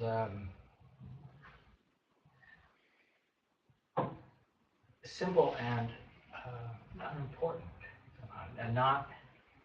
How do I say it? Not doesn't mean anything. Right. Yeah. Hmm. So I mean, I'm talking, things like just physical experience too. Mm-hmm. Doesn't mean there's no.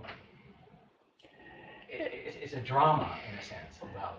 I would say the way I would put that is that experience, what you would usually qualify as experience, or all of the eventfulness, is a symptom, but not a cause. It's like a shadow, but it's not what is casting the shadow. And what happens in the shadow doesn't matter because it's not actually a part of the transaction that's producing the shadow.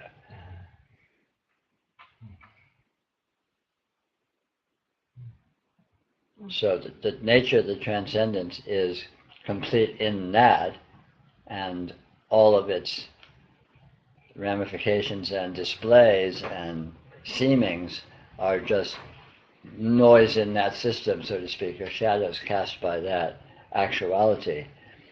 But the actual eventfulness, such as it is in the nature of the transcendence itself. But even that kind of a differentiation between a this and a that is, arbitrary and questionable at best.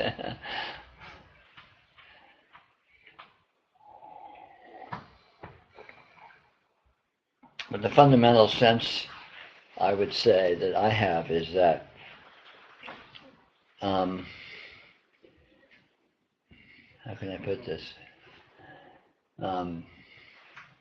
This actuality is entirely invulnerable. Its essential process is assured and is intrinsic and is not, nothing needs to happen for its benefit. Its benefit is already assured. I'm not putting that very well. No, that's good. That's pretty good. I like that. So this is entirely inherently self-contained and certainly self-sufficient. It's already complete. It's already finished, you might say. Not already in a temporal sense, but in a sense of its process is guaranteed and is invulnerable and unviolable.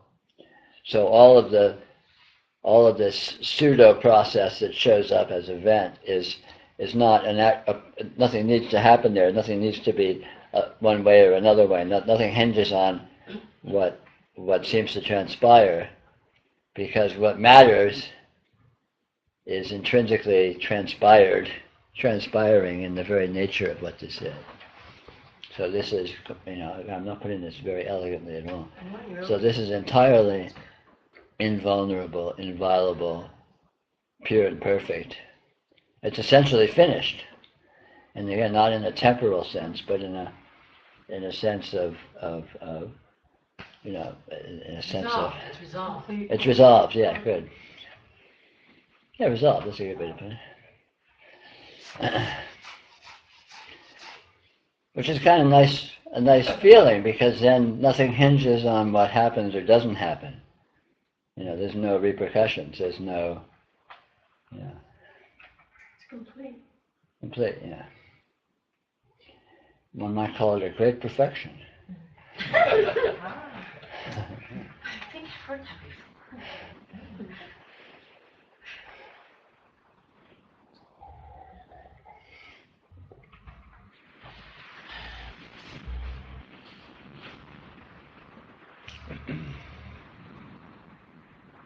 If it is. Hmm?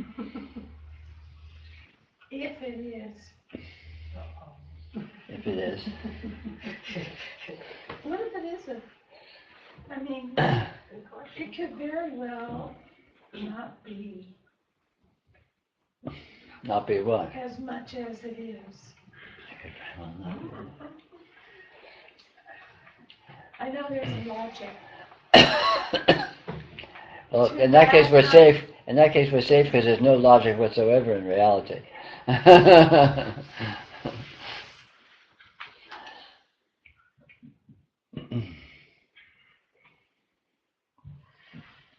forget what that argument is, but I just also think that it could just disappear. It could not be. Doesn't matter if it is bees or isn't bees. Nothing depends on it. And it always disappears. Yeah.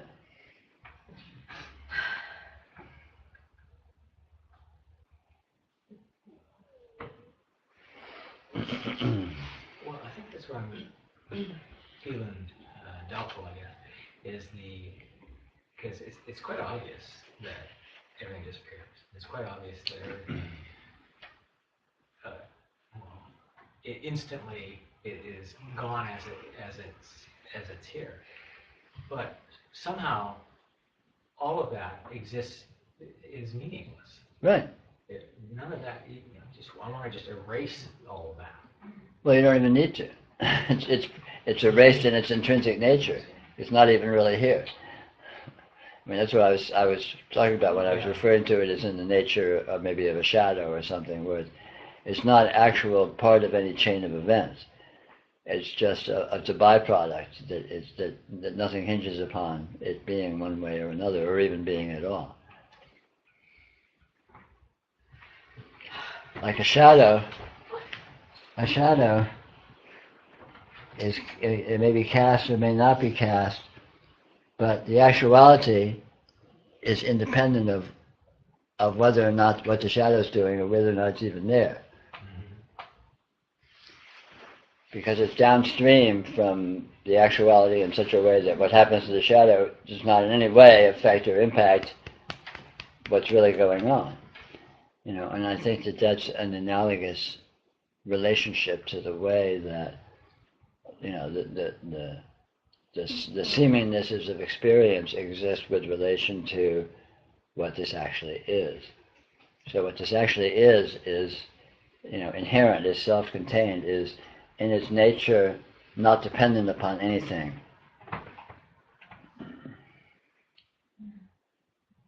It can't really be put. Not important.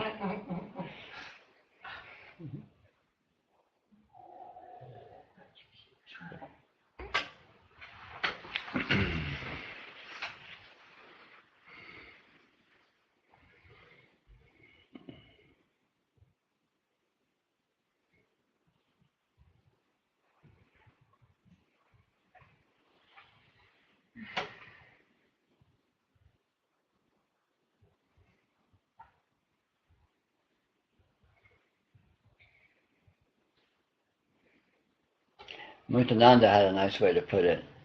He used to say that Shiva is supremely independent. So the nature of what this actually is does not depend upon anything, does not depend upon what it looks like, does not depend upon things being one way or another, does not depend upon anything, and yet everything depends upon that. But that depends upon nothing, it depends upon itself, it exists in itself. That always seemed very clear to me.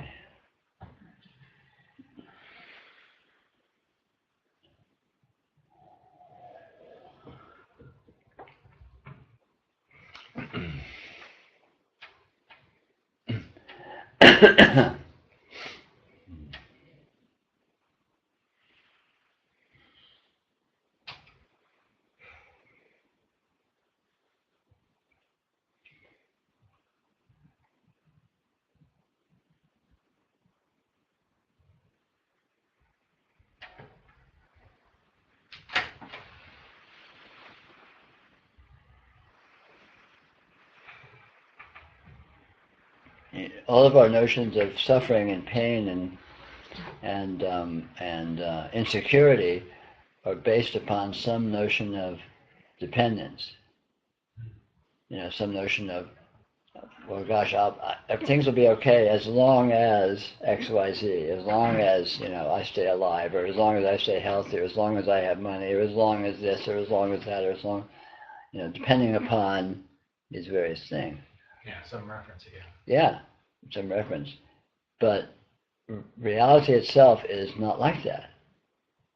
There's no, reality doesn't have something, reality will be reality and reality will be okay if, there's no if.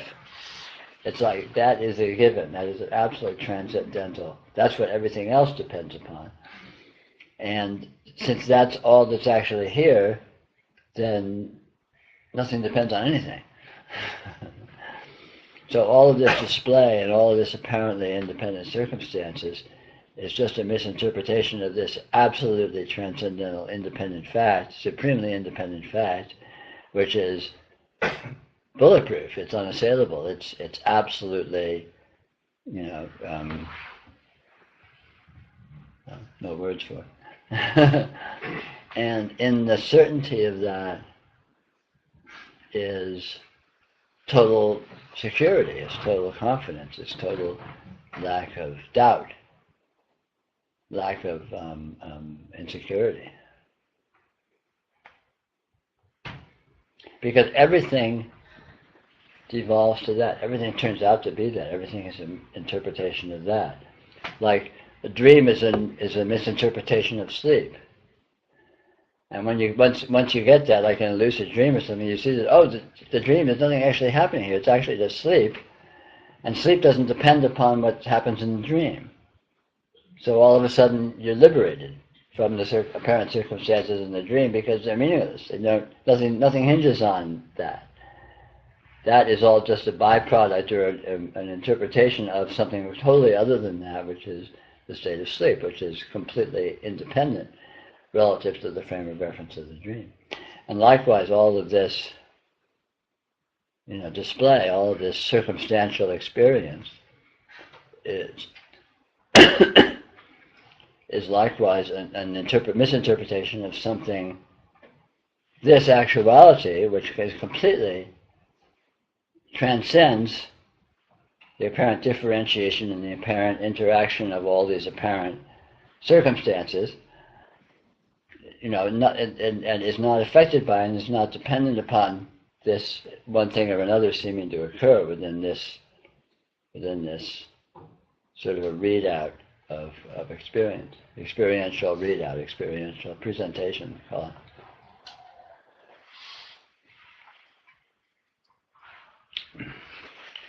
And what you actually are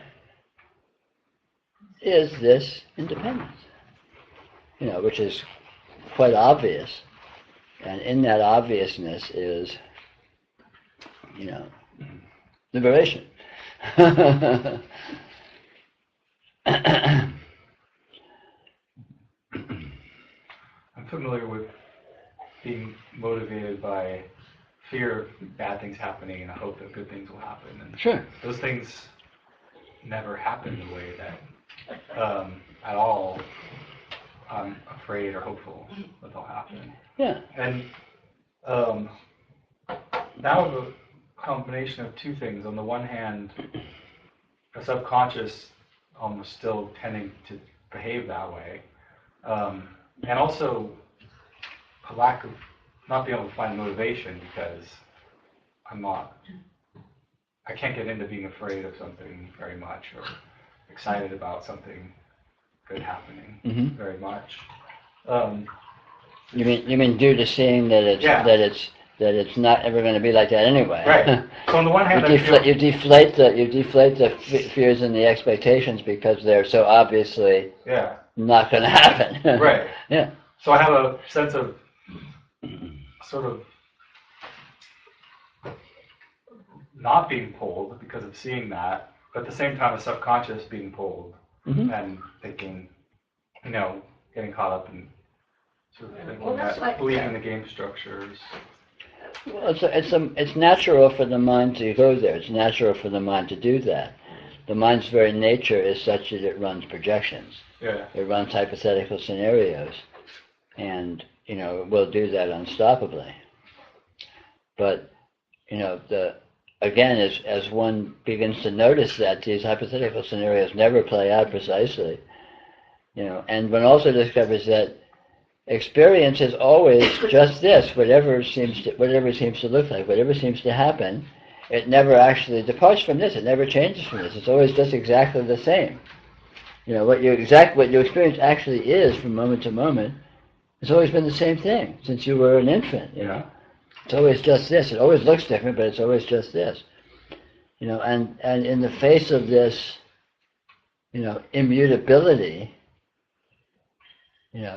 one settles into the actuality of that immutability and sees the absurdity of all of these hypothetical scenarios, none of which ever happen. Yeah. And in this actuality, you can never tell what is happening. Yeah. Which is part of why you can't what part of why it doesn't ever change. It always seems to be this or that. It seems to be one thing or another happening. But when you look in the actual moment, you can never tell exactly what's happening. And yet, it's always exactly the same.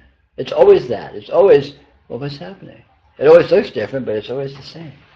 And this sameness is palpable. This sameness is, it's very, very concrete. It's the here-ness, it's the now-ness, it's the is-ness of this, which we ordinarily think of as being sort of abstract, but in actuality it's extremely concrete, and all of these interpretations are the abstraction, and they can't ever be found or pinned down anyway. Yeah. I think, even defining something as good, it's like preposterous. You hope for getting a promotion, and then you get it, and immediately start feeling like you don't deserve it. Yeah, and where's the good? Yeah. Okay, I got it, and that happened, now where's the good? Or, God, I had to have a root canal, and there I am, but where's the bad? It's like, well, here I am, and it's just now, and it just is, and it's weird. It's always weird. It's always just, what the fuck's going on? You're in a continual state of what the fuck's actually happening here, and you're never actually getting an answer. Yeah. Never. Right? And at the same time, I react like that's the subconscious part. I react, even though I don't find myself sitting around imagining things as much or telling people about my imaginings, but I will instinctively react. Somebody asks me to do something, I'm like, I really should do that. Sure. There's a lot of just subconscious. Yeah, well, it's a personality mechanism, which is kind of a mechanism that's sort of in place, and it's like a machine that's in place, and every time it gets kicked, it goes through a few turns of its, the spring winding down or something. Right.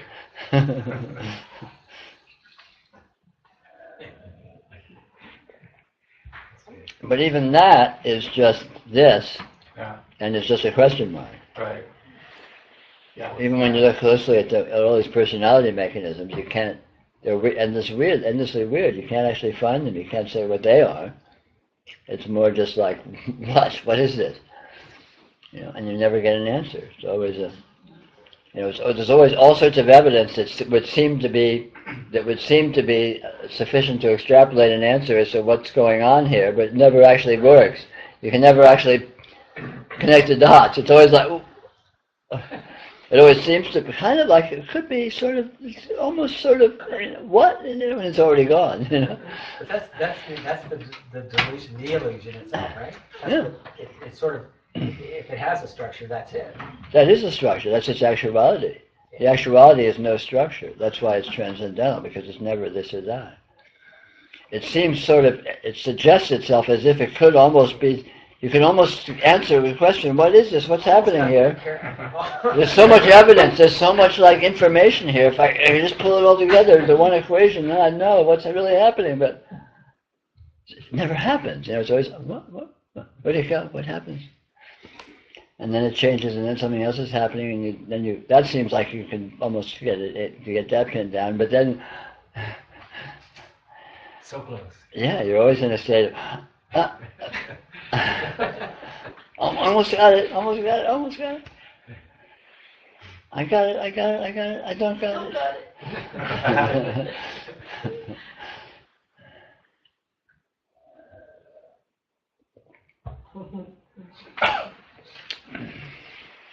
And that is the certainty. This uncertainty is the certainty. This unresolvability is the fact. It's the concrete fact. The concrete fact of what's happening now. It's always the fact. And the answer to that question is never the fact. There's never an answer to that question. The mind tries to suggest answers, but then if you have half an eye open, you see how paltry that is, how inadequate that is. Well, you can enjoy that though. Well, it's enjoyable. Yeah. It's nice that you're always nowhere in particular. Well, it's real freedom with complete infinite potential. It's the truth. It's the true freedom. The true freedom is not being anywhere in particular, not being here or there, not being in any particular circumstance, and yet not being in any particular circumstance is just unresolved. It's very funny in a way because you sense the infinite potential, and then the complete lack of need for any of that potential to manifest into anything at all. Yeah. So it's like, oh, okay. No, yeah, but on potential and question marks turns out to be a really nice place to be.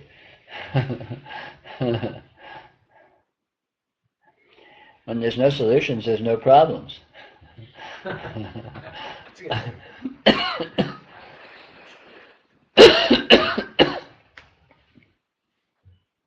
And there's certainly no solutions.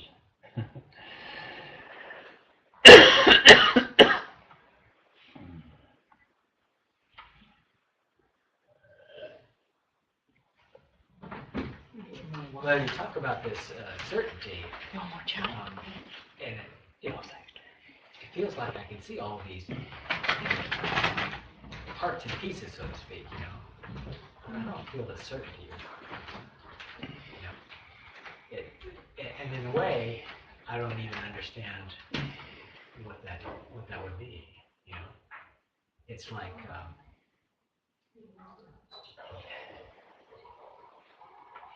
In other words, The certainty that I mean is the absolute constancy of the fact that there's always the question and never the answer.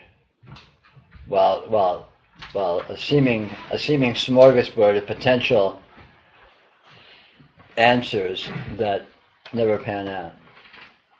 Well, okay. As far as I can tell, that's what this seems like. That's what I'm saying. Right. But that doesn't feel to me like certainty. It just, I don't know. Maybe there's another step or something. I don't know. Is it not intrinsically that? Has it not always been that? It seems a better way to put it is that every investigation reveals that. Yeah. You see. Sure. But there's not an a priori kind of sense of that. Well, it's okay. Maybe when more investigations reveal the same thing, eventually it becomes a kind of a sense of a priori. But you talk about that, this certainty, if you will, being so evident and obvious. In fact, if anything, uncertainty seems to be the evident and obvious thing. Okay, but it is whatever you want to qualify. If you want to qualify it as uncertainty, it is evident and obvious, and hence certain. I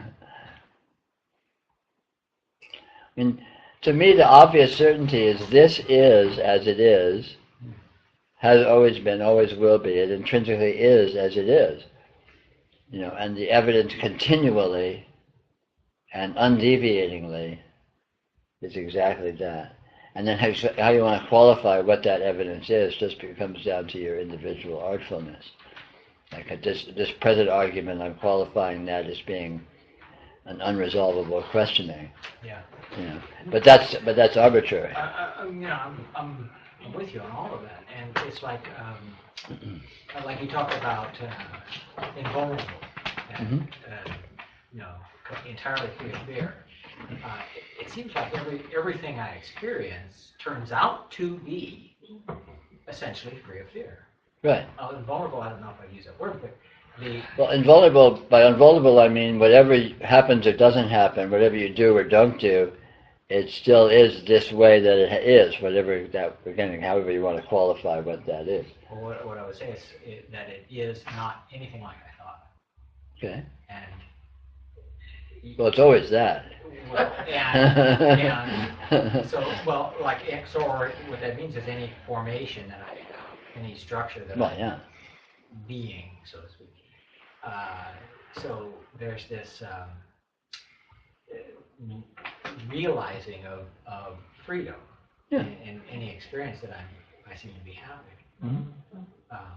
But it doesn't seem to add up to anything. It's just like, Well, yeah. What's it going to add up to? I don't know. Certainty.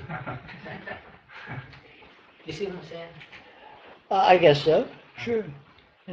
Well. So, it's fine. It's fine. I'm not complaining. I'm just trying to.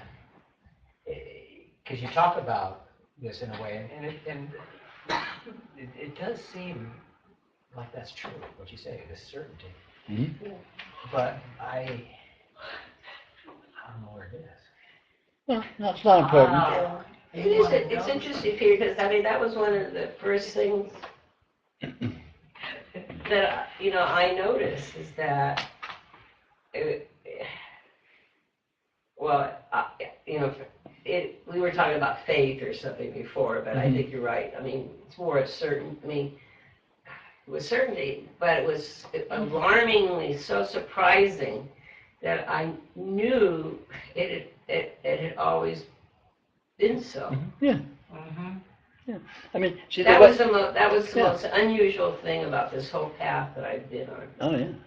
Yeah, and it's kind of stunning when yeah. that See, suddenly. the way I would qualify this certainty is the certainty that this does not depart from itself. This never becomes anything other than what it is.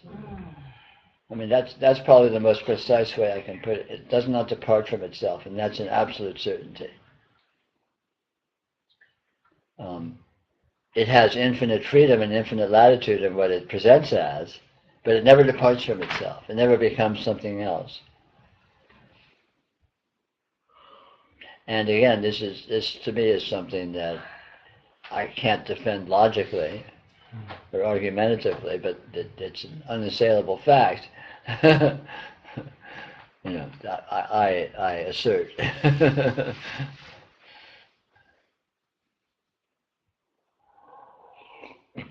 That Yogi Berra sentence around, if you don't know where you're going, you'll end up someplace else. I mean, someplace else is just everything.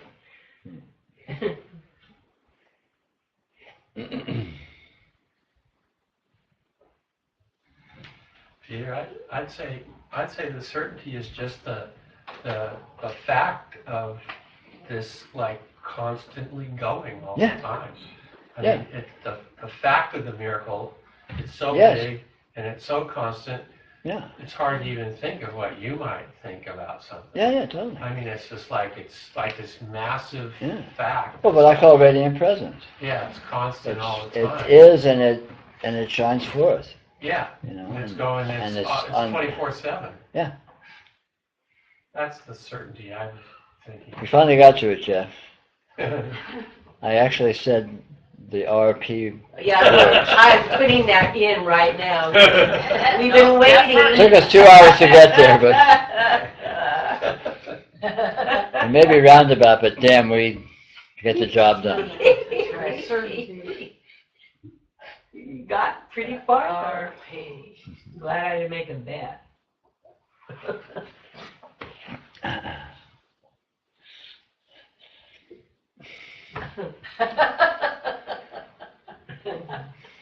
That's okay.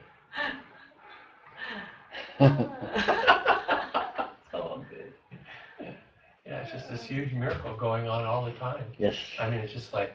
With certainty. I mean. Yeah, it certainly is. And you're not doing it. Yeah. It's doing you. No, it's real. It's for real. That's that which is for real. Yeah. Hallelujah. Yeah. Amen.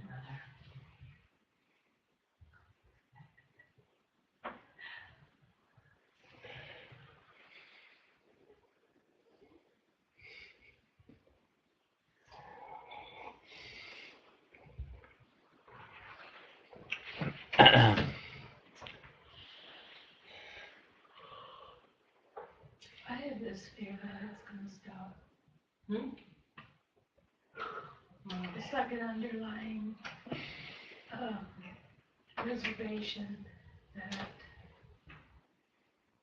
it can also not be. If it could not be, it would be its nature to be not be, so it would still be it being not being. So it would still devolve to itself. Yeah.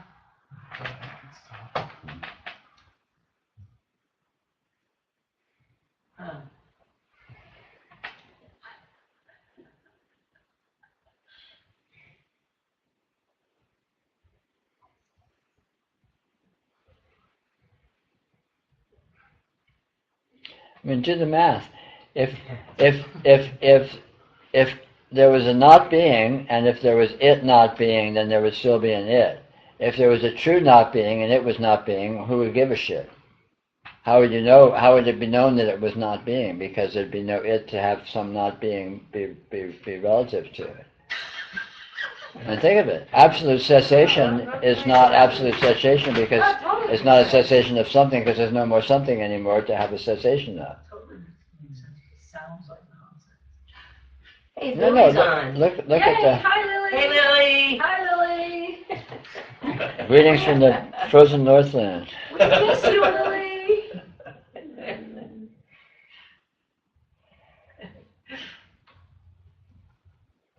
When are we gonna fly it down as a group and descend on her? We gotta bring our own tents and sleeping bags though.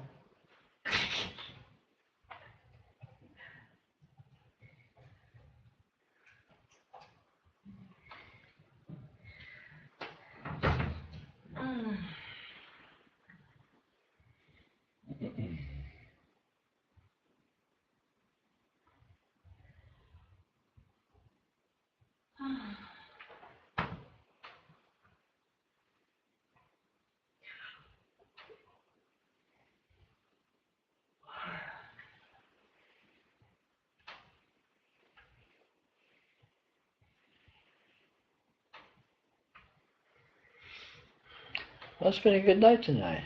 Yeah.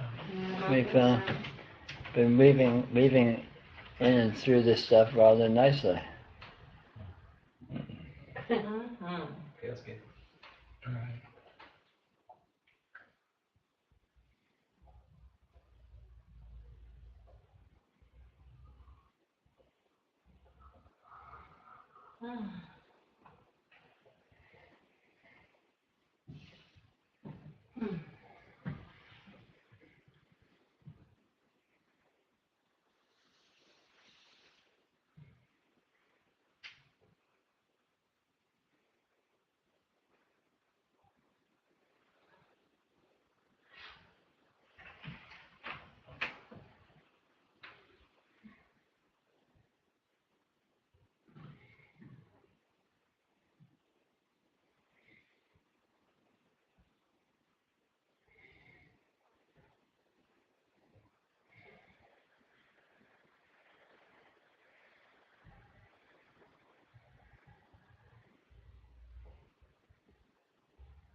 Well, I'm going to wish our online friends a lovely evening.